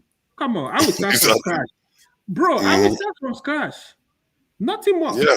If Ukraine had nuclear weapon, trust me, Russia will not even throw a bullet. They know everybody will go now. So who want to go? You see, India and the Pakistan, they can only make noise. They're not gonna fight. They're not going to war because somebody is gonna mutual assured now. Yeah. So for me, where the world is going, if you can have it, man. Have it to protect your people. I can imagine if the continent of Africa, let's just have some nuclear weapon that will even protect the whole of Africa. We are here fighting for tribe, fighting for foolish things. You know? Exactly. So that's the way I see it. We got it's real. The world is, the fight is real, man. We gotta look for a way to secure ourselves. Otherwise, enemies of progress, nothing happens. You know, I think clearly there are enemies of progress that have been forged against me, because I wanted to close the other time you come, then I wanted to close again. Now Jefferson is backstage, and Jefferson, you're enemy of progress, because you hear me. All this was said I want to close, and you choose that you want to come, so that when they have a meeting, I'm the one that is going to be talking about breaking the rules. I'm not going to break the rules. I'm sorry, Jefferson. If you are going to say one thing, 1 minute, I will let you say your piece and you go, because I'm not going to get into trouble. And bring Jefferson, and then when you go to that meeting, you just bring Jefferson's name. Give me 1 minute like that. 1 minute that I go. 1 minute like that. Yeah, you're going to give you 1 minute, because it's 57 now. I don't want you to eat for 4 hours. At least I can say it's less than 3 hours. So say your piece, and as you finish speaking, I will just end it. Please go ahead. So are we talking about what we discussed in the afternoon, or just you can wish Nigerians farewell, you know. Nigerians are suffering people, and I'm in Nigeria right now, you know, all the hardship. You can say whatever you want to say. You can talk about the troops in Nigeria, Epstein file, but give it 2 minutes. 2 minutes you've got. Less than 2 minutes now, by the way.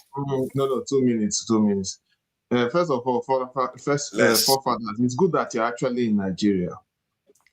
Like this, our favorite. This one of our artists, Idris, the guy that sang everybody Jaga Jaga. He says, Idris Abdul Karim.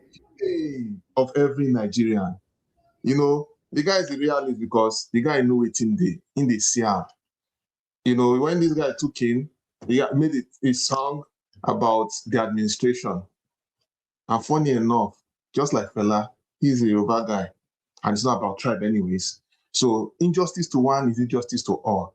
You know, so basically, what we're all fighting for here is we need a step in the right direction. As it is now, let us tell ourselves the truth. Our leaders are messing up big time. They are not doing the right thing. It's so obvious. All this lobbying and trying to do. Look, at the end of the day, when you say Africa is a great continent, we have the potential. It is actually me and you making the decisions. Me and you making the decision to do what is right. You know, we must not copy every single thing by the playbook. You get brain, I get brain. We put the chop pizza. We should chop